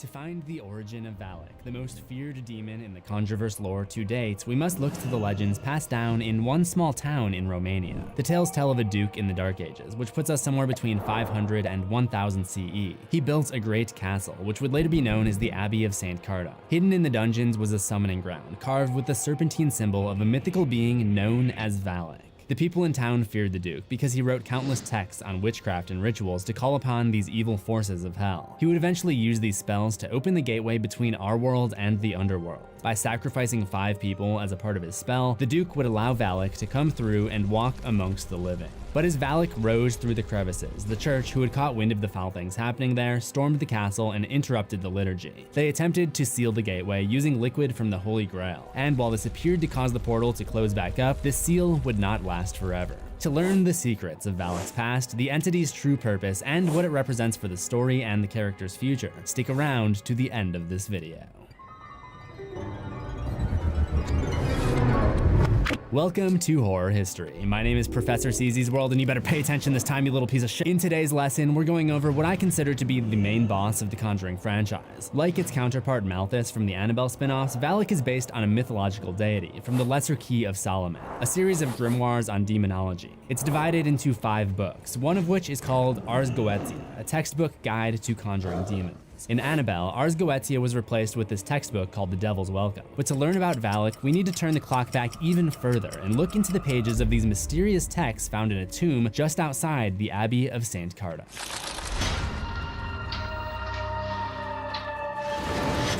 When the ancient books are discovered, we can see the outer cover of 3 of them. 2 of them have piercing yellow serpentine eyes, much like the eyes of Valak and anyone else the demon takes control of. This suggests that these books, unlike The Devil's Welcome, may specifically be about Valak. The snake eating its own tail symbol is commonly associated with Valak in the movie, but I'll come back to that shortly. In Ars Goetia, there are 72 demons said to have been commanded by the Israeli king Solomon. They range from kings, dukes, princes, marquises, knights, presidents, and earls. Valak is considered a president of hell. In the mythology, Valak looks a lot different than it does in the Conjuring movies, but there are some references to the mythological version that you may not have noticed in the movies. On one page of the book, there is a boy-like form with a snake coming out of its mouth. This is likely a reference to how Valak is depicted in the Lesser Key of Solomon, as an angelically winged boy riding on a 2-headed dragon. In the movies, Valak is a shapeshifter, whose form seems to change based on what makes its victims most uncomfortable. There's also this image. Valak is commonly associated with a snake. Serpent symbols can be found throughout the monastery, and there are multiple occasions where the demon is introduced as Valak, the defiler, the profane, the marquis of snakes. The bird is probably there to represent Malthus, an Earl of Hell in mythology, who you may know as the demon who's connected to the Annabelle doll. I did an entire video on the history of Malthus if you're interested. And that would also leave the question of who these other 2 horned demons are, perhaps other villains that we'll meet in future Conjuring movies. On another page, you'll see a more familiar sight, the nun form of Valak, which seems to be its favorite form to use, but there may be a reason that we see the nun form so often. On the side, you'll notice another picture of a snake eating its own tail. This is known as an Ouroboros, a mark seen in many ancient cultures as a symbol for the cycle of life, death, and rebirth. We don't exactly know what Valak's endgame is, but we know that it has a strong desire to possess, as explained in The Conjuring 2. Perhaps by possessing someone and moving into a new body, Valak feels a new sense of life, and the Ouroboros is a sign of the tendency to go from body to body, creating a cycle of new demonic possessions. The text written in the book isn't legible, but Father Burke does read some of it aloud, and I am going to roll it. So roll it. And out of the ground formed every beast of the field, and every bird of the sky. Whatever the man called the living creature, that was its name. Valak.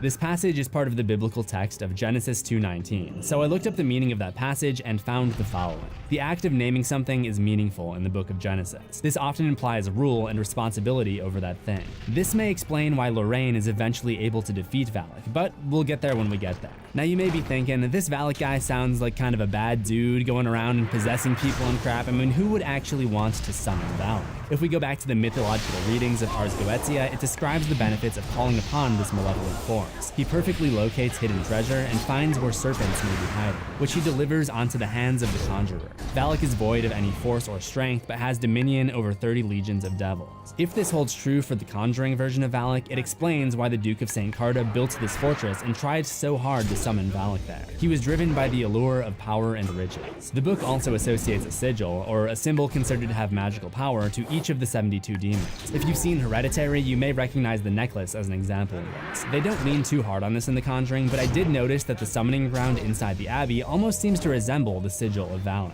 but upon closer inspection, the outer ring is formed by a double Ouroboros. This image can be seen in one of the other books next to a more traditional demonic form resembling a gargoyle. I've always assumed that this is Valak's true form, because it's also seen labeled as Valak on another page, and it seems to be the form used when Valak enters and eventually exits our world. That brings me back to the summoning ritual, which, as I mentioned, was thwarted by the church. They took over the castle and converted it into the abbey. The place was fully surrounded by crosses to keep the evil contained, and nuns prayed there continuously, working in shifts so that the place was constantly being blessed. Earlier, I called Valak the main boss of the Conjuring franchise, and this is why. Malthus from the Annabelle movies is considered one of the most powerful supernatural entities, but in order to keep it contained, the Warrens have a priest come twice a month to bless the room. To keep Valak contained, however, several nuns have to work together 24/7, and even this is only enough to hold the demon off for so long. One of them describes the bombs of war shaking the abbey and once again cracking open the gateway. I'm guessing that this was during World War II, and Romania was subject to air raids during that war. Romania was hit with air raids in 1943 and 1944, less than a decade before the main events of The Nun, which takes place in 1952. But ever since those bombs dropped, an unidentified nun began stalking the corridors of the abbey at night. But this nun was anything but holy.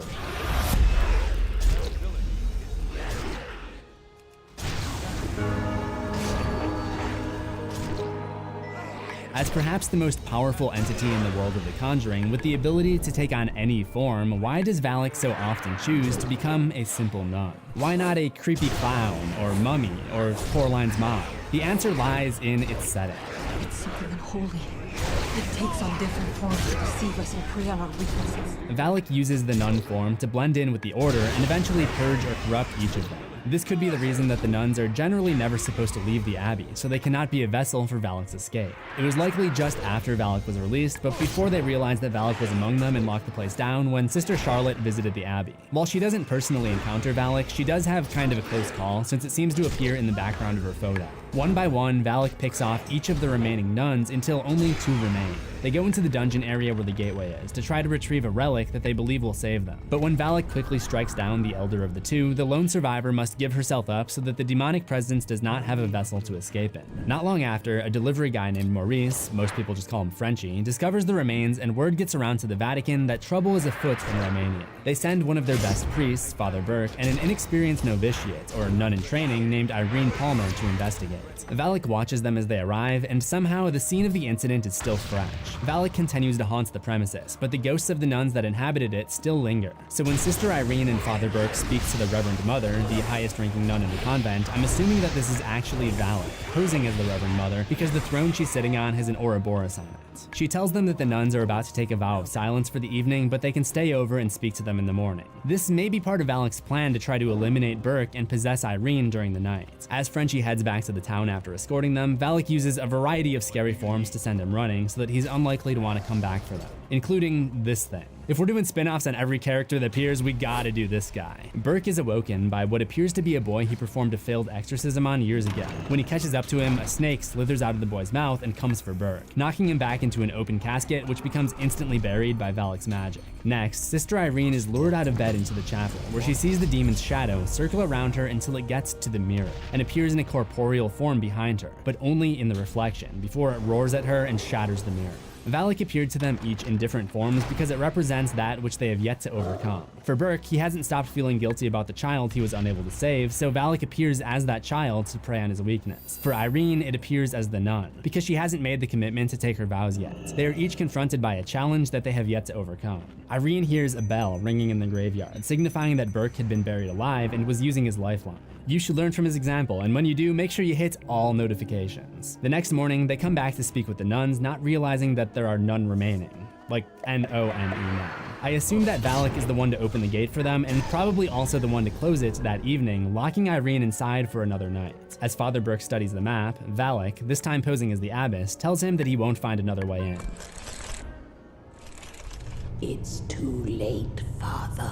Sister Irene is lost. This also plays into Burke's fears, because he doesn't want Sister Irene to be the latest person he was unable to save. Valak grabs him, using the same decrepit hands that attacked him while he was trapped in the coffin, and they break off and crumble on the floor. He also encounters a zombified version of the boy that's been haunting him. His demonic hands protrude from the walls. When he reaches him, he has Valak's signature yellow eyes and a forked tongue, a trait commonly associated with the devil. Burke breaks free and runs for it, probably narrowly avoiding being possessed, and when he looks back, the ancient evil has reverted to its unnerving nun form. Meanwhile, Irene awakes from a nightmare and discovers a door that's labeled Finit Hic Deo, or God Ends Here. She too encounters Valak, who creates a turbulent windstorm in the hallway, and you already know what's coming. She gets air-yeeted across the hall, but she's rescued by the ghost of Sister Oana and joins the others in a little midnight emergency prayer sesh. This is probably a scene that took place at some point in the 1940s, just after Valak had begun coming after the lives of these nuns, and we're just seeing a slightly altered version of it that includes Sister Irene, but since I don't know that 100%, I'm keeping it here in the chronology. I'm also not really clear on if the prayers of the ghost nuns would actually help hold the seal at all, but we can at least say that them encouraging Sister Irene to pray would have some effect, because Sister Irene is real.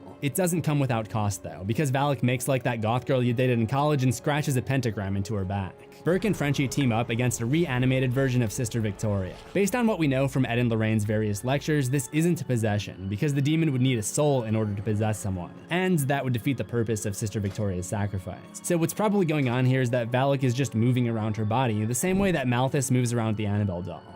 He was moved around to give the impression of possession. Anyway, they catch up with Sister Irene, who finally realizes the nuns she's been talking to were only an apparition. There's no one left. We have our answer, Father. As if there was any doubt before, this place is no longer home. Valak next encounters them in the dungeon area, beyond the door with the Latin text translating to God Ends Here. This area represents hell within the monastery, so it's fitting that this should be where their final battle with Valak takes place. They split up to search for the gate, because, you know, that's the best plan in a horror movie. Sister Irene enters one of the rooms, and Valak appears in the form of a, what's the word for a group of nuns? Like a horde, or a flock? Okay, I looked it up. Apparently it's called a superfluity, which was definitely not the word I was looking for, but whatever. We'll just call it a crowd of nuns. Each of them has their faces covered, and they're able to overcome Irene and possess her. You failed. Just as you failed everyone in your life. Tomorrow, a village will be missing its idiot. What is it?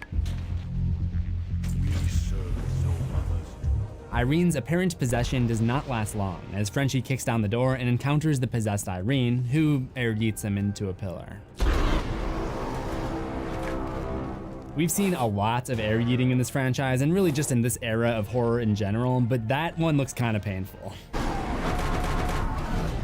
However, Sister Irene still has the Holy Grail hanging around her neck, and Frenchie is able to smear some of it onto Irene, which immediately exorcises the demon. We've seen characters use incantations, holy water, and crosses as part of the exorcism process, but this is by far the most effective and powerful method. Obviously, there's going to be a very limited supply though, so from a balance perspective, this doesn't break the game in favor of the good guys. Valak reverts back to the nun form and grabs hold of Frenchie after sending Irene flying out of the room, and he becomes the next victim of Valak's possession. This is the only time we see Valak possess someone on screen, and it's different from any of the possessions we've seen in other Conjuring universe movies. The other entities possess a person by basically puking this black stuff into their mouth. I mean, I don't really know how else to describe it, but with Valak, we see a snake slither out of its mouth and into Frenchie's. There's also an image of this in one of the Duke's books. The reason I bring this up is that it connects back to the idea that I mentioned earlier, that the Ouroboros is always associated with Valak as a sign of the cycle of demonic possessions as the demon goes from person to person. All evidence points to these demons being able to essentially split themselves to be able to do multiple things at once. So while Valak was incubating inside of Frenchie's body, the nun form could continue to terrorize Irene and Burke by rising out of the water that now covered the gateway and attempting to drown Irene. Burke tried to send the demonic entity back to hell, but was overcome by its power. So it's ultimately Irene who tricks Valak by pretending to offer the Holy Grail, perhaps the biggest bane that still threatened the creature, and instead spitting its contents out onto the unholy being, causing it to be torn apart as the gateway to hell appears to close. The fact that she defeats it by spitting spitting is significant, because there had long been a superstition in the nearby village that they should spit on the ground whenever the cursed abbey is mentioned. Sister Irene's victory also makes sense. Valak was still attacking her in its nun form, probably not realizing that she had taken her vows shortly before. Irene was no longer afraid of this religious commitment, so the appearance of the nun would no longer intimidate her. But this wouldn't be the last time that Valak would utilize this appearance. The demon lies dormant inside of Frenchie's body and uses it as a vessel to break free out of the circle of crosses that surrounded the abbey. The evil was no longer contained to a singular location. It would continue to incubate within him as he eventually settled down and got married, at which point the symptoms of his possession made themselves noticeable. In 1970, help was called in. Frenchie is diagnosed by a pair of paranormal investigators named Ed and Lorraine Warren. Lorraine is most likely the sister, or at least a very close relative of Sister Irene, given that Irene is from Bridgeport, Connecticut, the same place that Lorraine was born. They also both have clairvoyant visions, and that ability seems to be hereditary. Lorraine's daughter exhibits the trait as well. When Ed and Lorraine meet Frenchie, it's one of the worst possessions they've ever seen. He's speaking in fluent Latin, despite having a third-grade education, and inverted crosses can be seen emanating from under his skin. The couple assisted on the exorcism, and since Lorraine was a medium, it took a huge toll on her. So much that she locked herself away for 8 days and never spoke about the experience for many years. It's possible that Valak wanted revenge on the family after Irene burned it so badly in Romania, and it wouldn't be done with them quite yet. We never find out if this exorcism was successful, but we do know that the results were grim for Frenchie and his family. In 1976, Lorraine has a vision containing Valak while investigating an unrelated case in Long Island, and the experience contributed to making it one of the most haunting cases of her career. This is as close to hell as I ever want to get. With Frenchie no longer around, Valak searched for a new target. There were probably other possessions that took place between Frenchie's demise in 1970 and the happenings in Enfield, England in 1977, but so far they have not been documented in any movie. The best targets for a demon are those who are weak of faith, as we learned from Sister Charlotte in Annabelle Creation. And one thing that can cause a person's faith to weaken is distress in their family life. The timing isn't a coincidence. Negative entities often feed off emotional distress. So Valak's next target is the Hodgson family, who recently lost their father when he ran away and had twins with the woman from down the street. They most likely opened themselves up to the poltergeist when sisters Janet and Margaret used a spirit board to ask a vulnerable question. Is Dad ever coming home? As we know, thanks to other Controverse entries, reaching out to the spirit world to try to get information or talk to a loved one can be dangerous, because doing so is essentially inviting an inhuman spirit into your life. The inhuman spirit may trick the victim, making him or her think that they're talking to the spirit of a person when in fact they're talking to a malevolent entity. So asking if their dad is coming home told Valak that this family is already struggling on an emotional level, and they would be the perfect targets. But after nearly being defeated by Irene, Valak wanted to operate in secrecy this time. So instead of haunting the family directly, it took hold of the ghost of a man named Bill Wilkins, making it seem like Bill was the one terrorizing the family. During the middle of the night, Janet is transported downstairs in front of the chair that Bill Wilkins passed on. As taught by Ed Warren, the OG horror history teacher before emo Abraham Lincoln took over, there are 3 stages of demonic activity: infestation, oppression, and possession. The Hodgsons began to experience the symptoms of infestation. Janet was terrorized in her dreams, and Valak forced her to sleepwalk, sleep talk, and sleephawk. Wait, no, not sleepwalk. You can go back to sleepwalk. But Valak would do other stuff, like manifest the image of Bill Wilkins to scare them, move around toys and objects to give the impression that these items are possessed, intimidate them with voices in the night, and mess with the TV, or as they called it, the telly. This is also another example of Valak using reflections to scare a victim, just like it did to Sister Irene in the chapel. At this point, the activity escalates to stage 2, oppression. This involves shaking beds, slamming doors, bite marks, flying furniture, and other very clear-cut paranormal mayhem. The family flees the house in the middle of the night and brings in outside help. Police officers, reporters, videographers, passersby, and others all experience the phenomenon. It is around this time that a strange occurrence goes down back in the US that could suggest that we may see Valak again in a future Conjuring installment.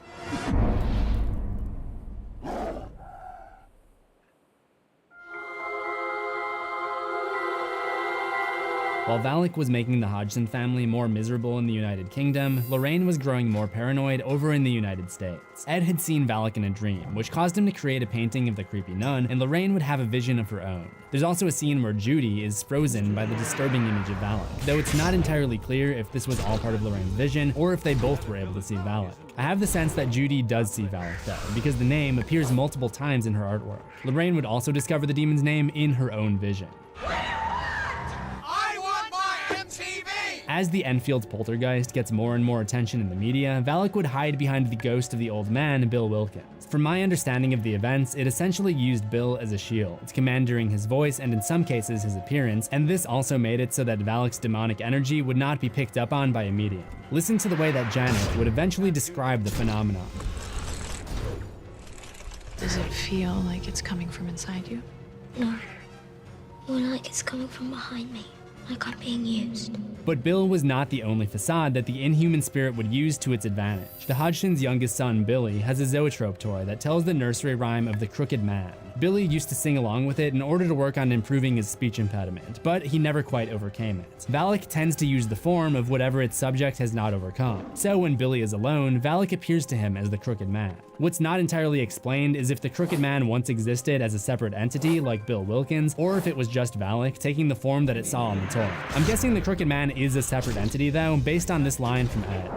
The old man, the crooked man, they're just facades trying to keep us from seeing the real evil in that house. I don't think Valak would risk exposing itself when it had kept its involvement a secret for so long. The demon would not want the church finding out and sending people in to destroy it. You'll notice that it never uses the nun form until Lorraine shows up. The in-universe explanation is that Valak used the nun to attack Lorraine's faith, which was shaken by this encounter that scared her so much all of those years ago. Director James Wan explained the decision further in an Instagram post. During editing, I deemed this beautifully designed and sculpted horned demon too out of left field for the film. It needed to be more grounded and personal, something that would take Lorraine's faith and try to test/corrupt it. I remember the real-life Lorraine Warren talking about her love and reverence for her nun friends, and a light bulb went off. Thus, the demon nun was born. So we went back and replaced all of the horned demon scenes with the nun during additional photography. Many of the Hodgson's neighbors donated crosses that were hung up all around Janet and Margaret's room in hopes that this could weaken the evil and prevent objects from moving around, but unlike the circle of crosses at the Abbey in Romania, this is not enough to contain Valak.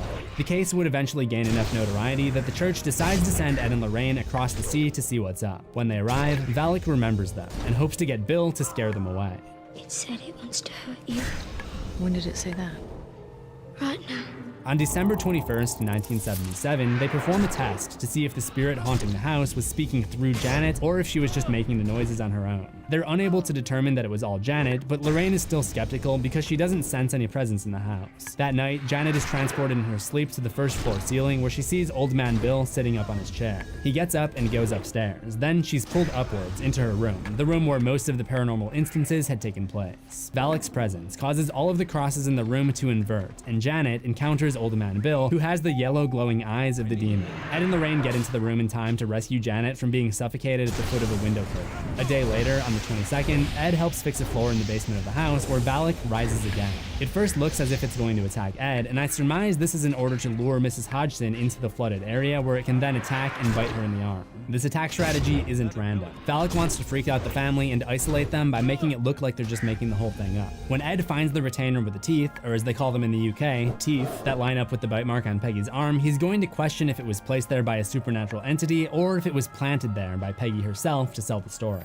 That is the reason that Valak has everyone turn away while Janet is making the demonic voices, and the reason that the only convincing proof of a demonic infestation happens while nobody from outside the household is present. This leads into the next part of Valak's plan. The house is readied up with video recording equipment, hoping to catch some of the supernatural happenings on tape. But Valak plays it smart. It knows that it's managed to trick Lorraine up to this point by hiding behind the ghost of Bill Wilkins undetected. But if proof of the poltergeist is captured, Ed and Lorraine will take it back to the church and they'll send in a bunch of their people just as they did at the Abbey of St. Carta. So instead, the demon devises a plan to put a stop to the investigation. It tells Janet she has to create a fake paranormal incident in front of the cameras, threatening to kill her family if she doesn't comply. So she does just that, sticking knives into the table, throwing and destroying furniture, and smashing all of the dishes in the kitchen. The audio guy picks up a strange sound, which they trace to Janet, who is mangled in an electrical closet where she speaks Bill's voice, saying more nonsensical phrases. The whole incident was recorded by a paranormal skeptic, the psychologist named Anita Gregory, who is happy to have found proof that the Hodgsons were faking the haunting. Once the tape gets out, the public gains the impression that everything was a hoax, and all the investigators and reporters clear out, once again giving the family, and more importantly, Valak, their privacy back.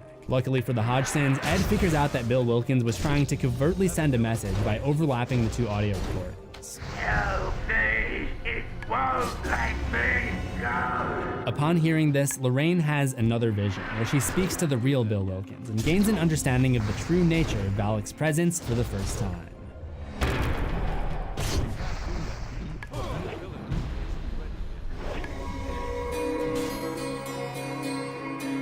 Lorraine has another vision, or perhaps this one is more of an astral projection of her in the Green Street house, where she speaks to the real Bill Wilkins, uncorrupted by the evil manipulation of Valak for the first time. He tells her that he came here to see his family, but he can't go because it wants her so badly. Breaking this down, Bill is saying that he entered the world of spirits instead of moving on to heaven because he thought he would be able to see his deceased family members, but he discovered they were not there, and he wanted to go on, but Valak would not let go of him because Valak wanted to use him as a piece of its plan to possess Janet's soul. When Lorraine asks how to stop it, Bill leaves her with a riddle. I am given and I am taken. I was there at your first breath, but you didn't ask for me, but I will follow you to your death. Before she can figure it out, Valak appears and essentially breaks up the mental connection. And this is the first time that Lorraine has been able to sense the inhuman spirit that her family member had gone up against decades before. The answer to Bill's riddle is a name. A name is given at birth, a name is taken by people throughout your life to identify you. You don't ask for a name, but it follows you to your death. The one part of the riddle that would have been misleading for me is the line, I was there at your first breath, because that's not always the case. I think a lot of couples name their baby after it is born. Maybe Bill should have said, I was there at your first birthday party or something. So Lorraine's realization that she needs a name to have dominion over Valak goes back to the Genesis passage that I mentioned earlier. It is man's ability to name something that gives man power over that thing. Anyway, as Ed and Lorraine rush back to the house, Valak is now on a full-on reign of terror. Stage 2 of demonic activity is oppression, and judging how this stage is getting worse and worse for the family, I can only assume that Valak is getting very close to stage 3, possession. It seems like it was even already starting to possess Janet for short periods of time, if that's a possibility. When the Warrens arrive, Peggy is locked out of the house in a full state of panic. Ed tries to break in through the front window, and the demon hurls the couch across the room to block his entrance. So he goes around to the back to go through the laundry room and break in from under the floorboards. But once inside, Valak locks the door, effectively separating him from Lorraine. The entity messes with the pipes and scalds Ed's face with piping hot water, partially blinding him. But he's able to hobble his way to the upstairs bedroom where Janet is about to walk out of an open window and impale herself on the spiky tree stump that waits below.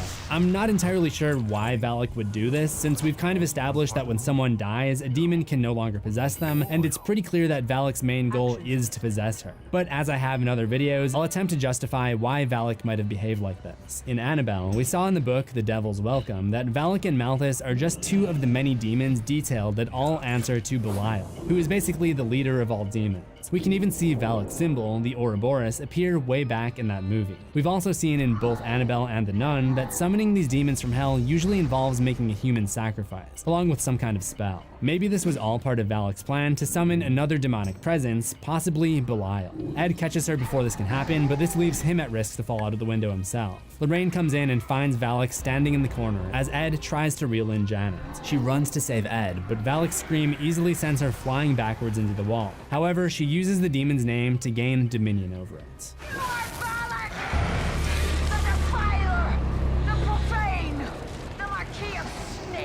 Upon saying this, Valak appears to crumble, and when Lorraine condemns it back to hell, it breaks down even further, revealing its true form to her for the first and only time before shrinking down into a void and disappearing. This would be the last confirmed interaction that the Warrens have with Valak. However, this may not mean the character is gone for good. As I mentioned, Valak takes on more than one persona during the 1977 Enfield Poltergeist saga. So one of these facades was the manifestation of a nursery rhyme called the Crooked Man. After many of the Warrens' cases, they bring home a trinket and put it in their room of cursed objects. Ed describes these objects as being bearers of evil spirits, almost like keeping a genie in a bottle. For the Enfield case, they bring home Johnny's Crooked Man zoetrope. If Valak went back to hell, I'm guessing the Crooked Man is the one trapped inside this toy. That seems to leave things open for another evildoer to stumble upon the evocation books left behind by the Duke of St. Carta and summon Valak to once again cross the threshold and terrorize our world. Regardless of what the future holds, I'll be sure to cover it here. If you want to explore the complete histories of other entities found in the Conjuring universe, go ahead and check out that playlist on the left. And remember to subscribe to CZ's World for new horrors every week. Ring the death.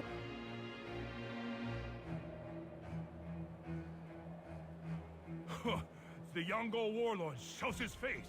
Come, let's finish this.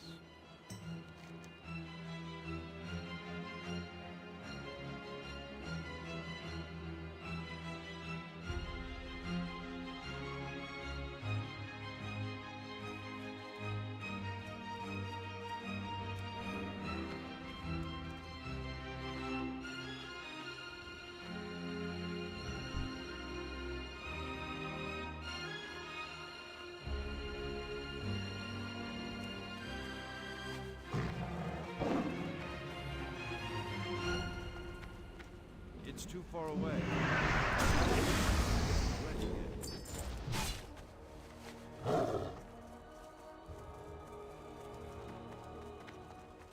Do you seek my counsel? Now, Jin, we have won the day. Why are you weeping?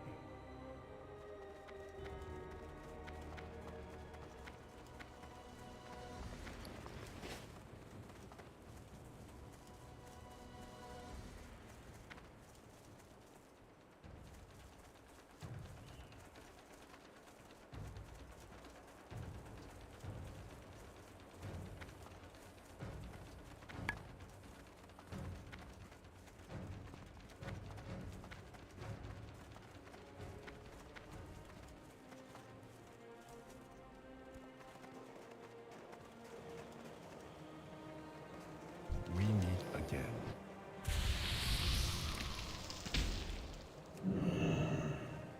As a stranger to these lands, you may not be familiar with the Shadow Band.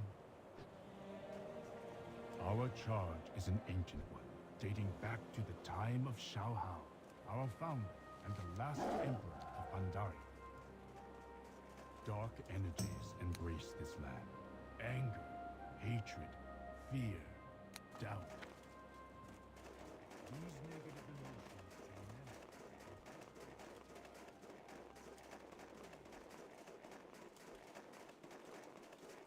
Oh, that's so fucking annoying.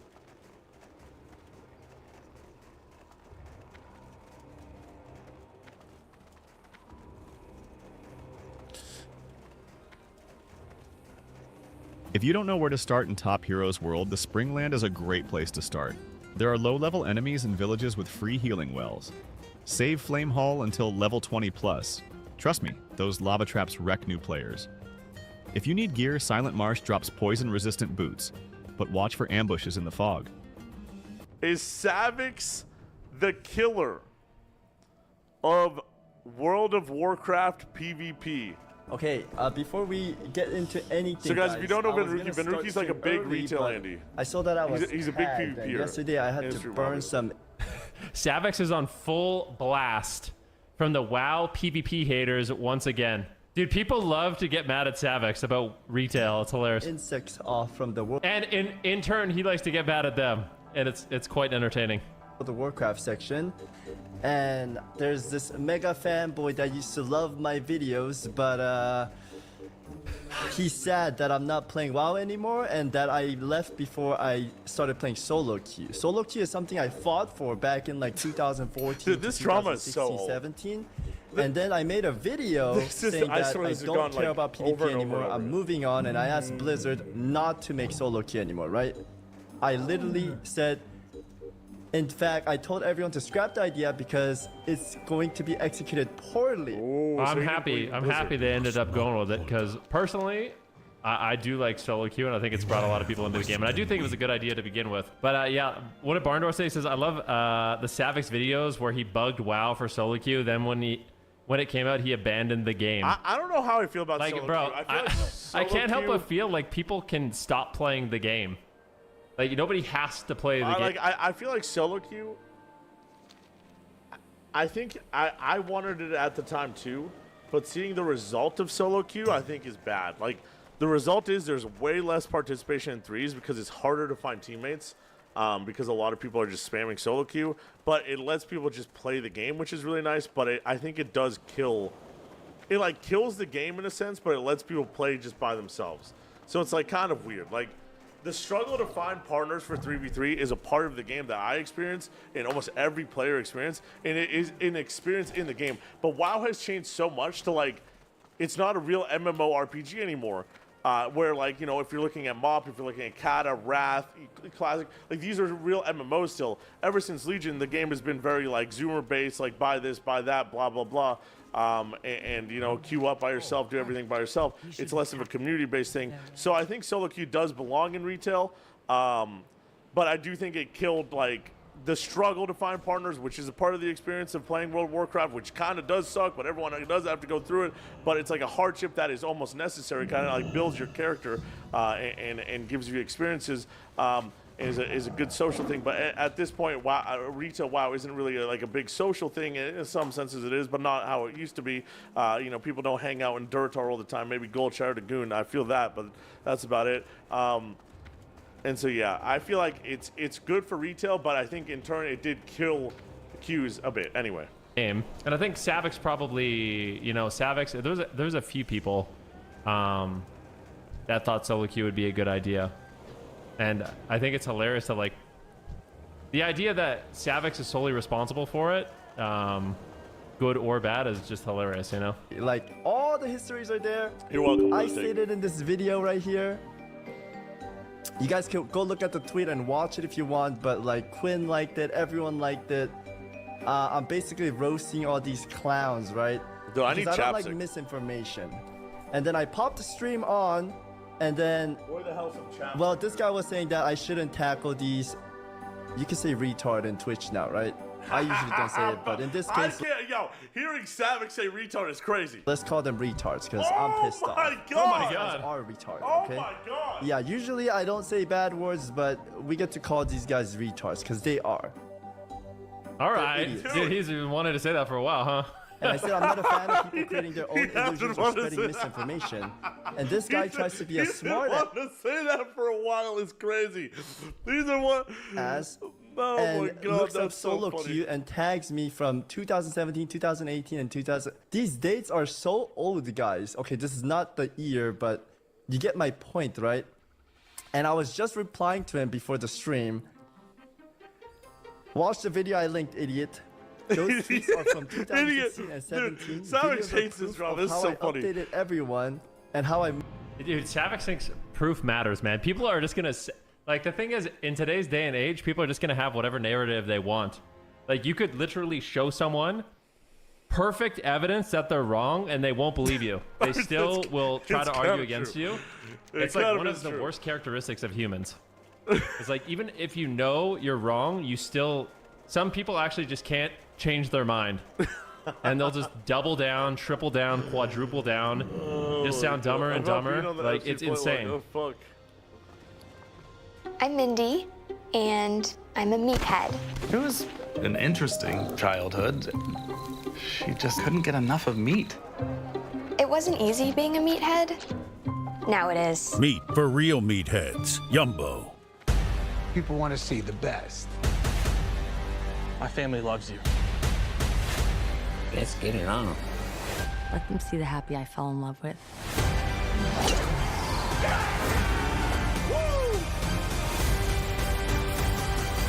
Who's this? My caddy. No, you don't get a caddy. Caddies don't get caddies. Can he play? What do you mean he play? He's that. This is the pro tournament.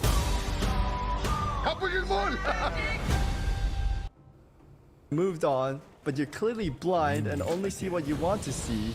I also provide tweets inside the video that I linked up here, where I state I don't care about solo queue. Yet you are a buffoon that doesn't get it. Do you know how many years have passed? Want me to teach you math too? It's embarrassing, guys. These guys... I think it's funny that Savix, like, I understand that Savix doesn't want misinformation going around, but, like, it's just, like, I don't think he needs to defend himself. I mean, obviously he wants to defend himself, but I don't think it's necessary. I feel like... Dude, what? Don't even know what they're talking... Fucking Savix, bro. This guy wanted solo queue in WoW, and then he quits the game, and then solo quew comes out, and he just abandoned us, man. And solo queue ruined. A lot of people think like solo queue ruined the game too. So Savix ruined the game, which is just yeah. Defending yourself as free content. Yeah, I guess it's good content. We're watching it. About. I have all my receipts, guys. I have all my receipts. I hate misinformation, so I gotta crush these guys. Okay. Get them. Anyways, yeah, these WoW PvP. His tweet is actually this is his tweet. He said, "Let's not act like blind fools. WoW PvP gets no love compared to PvE. Nothing's changed over the years. It's the same players asking for the same changes. A bit of attention for PvP. It's sad." I was one of them. I still am one of them. So. That's the thing. He still is one of them. Guys, this is a PvPer. I used to be also one of them. I gave up. A ton of us have given up on World of Warcraft, and thank God. But, you know, there are some people who still think that the retail devs are actually human and actually are good at their job. or actually even exist. I'm pretty sure it's just AI at this point. I'm not actually sure. I'm pretty sure retail PvP devs is a myth. But you know, hey, some people like Venruki are still hoping for something up there. You know, they're hoping for something up there. So, but God I'm not bless. an idiot who's gonna sit around and wait forever. True. I am. Yep. People move on. I've stated multiple times that I'm done with WoW PvP and uninterested in solo queue. In fact, I told everyone to scrap the idea because it was going to get executed poorly. You guys are basically playing in a sandbox filled with cat shit without realizing. Dude. All right. Oh my God, but it's hey, so some true. people are building castles with them. That's what I'm trying to do. And I guess so it's better true. than nothing. So enjoy it if you like it. That's me. It's enjoying it. And I don't think it's. I honestly don't think retail World of Warcraft PvP is bad. I mean, I don't know. I'll tell you how it is. It's terrible. Been lots of opportunities for me to play other versions of the game and do other things, but I still have the most fun playing this. So, but yeah, obviously he's entitled to his opinion. Clowns, guys. It's Not terrible. all of them. It's just the But it's people his that, job, like, so you know it's always good to try to say I killed. Like, guys, this is an AWC commentary. Like, this is his whole life, and so you're always gonna hold it down. But the reality of retail PvP is it is so far gone. It's insane. PvP. Yeah, that's so dumb. Wait, what do you say? Try to say I killed PvP. Oh, okay, yeah. Yeah, that's so dumb. That is retarded. That is I so used dumb. to fight for PvP back then, guys. Just He like did, many yeah. of you guys probably fight for like old school RuneScape PvP and whatnot. I had a big passion for it. I wanted Blizzard to show some love and put some care and put some fun. Dude, it's so funny to watch this RuneScape. I played RuneScape religiously. It was actually the first game I ever got addicted to when I was in elementary school. I have never in my life logged into that game. In my entire life, I've never logged into this game. Grade. Fifth I played grade in RuneScape like 3. 2001. For an hour. 2001. Am I dead? Yeah, I think it was 2001. I was playing this game. I played it every single day with my friends. Every single day. I remember that's when they brought out party hats. This is the first game I really got addicted to. Was RuneScape. On modes in, and I used to fight for that shit. Bro, I never had friends in high school that played games. It was so sad. I wish some of you guys have grown up with people who like you went to school with and you were like, oh dude, I got this stat or whatever. I never had a friend that I could talk like gaming to or WoW to. I never had like, my cousin kind of played, but like not like, dude, I wish. Around Shadowlands Season 1, I was like, you know what? Don't do it, Blizzard. Don't do anything I told you guys. I'm done with PvP. And that's what I stated in the video, right? But the guys that used to be a big fan of me and that used to follow me for PvP, now they're sad and they're trying to blame me when I left the game like 8 years ago.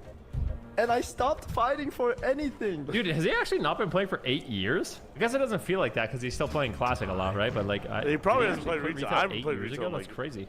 I haven't played Shadowlands was retail 8 in years ago? years. Because I'm pretty sure he quit in Shadowlands, right? Like any of the That's changes crazy. that Is Shadowlands happens, the 8 blame years goes ago? to me. And it's No. like, guys, I have been out of I the don't think so. competitive PvP scene.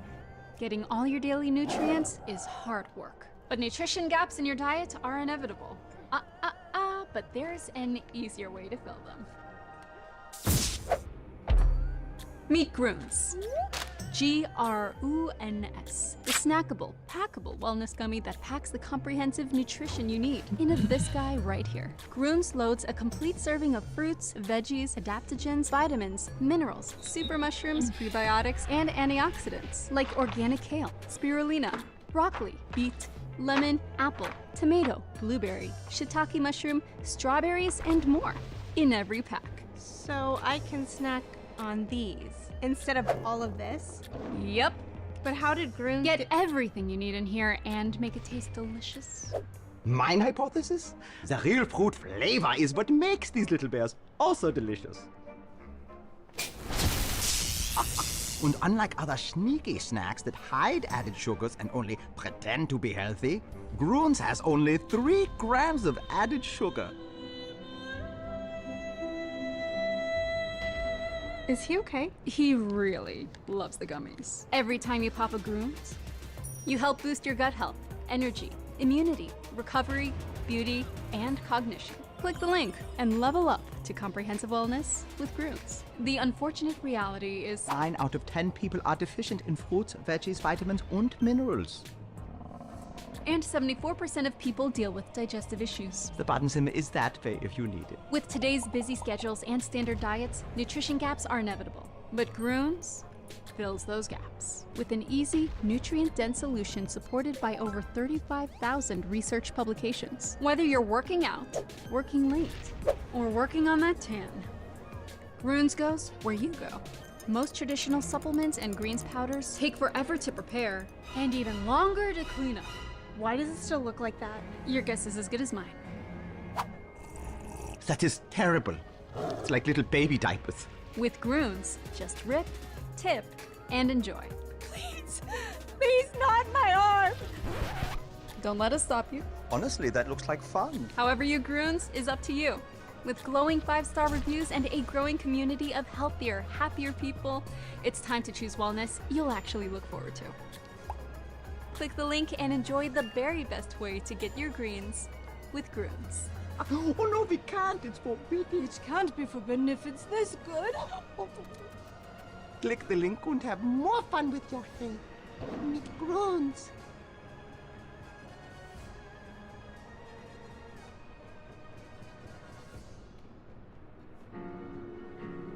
What if I just stop here on the verge of like an exhaling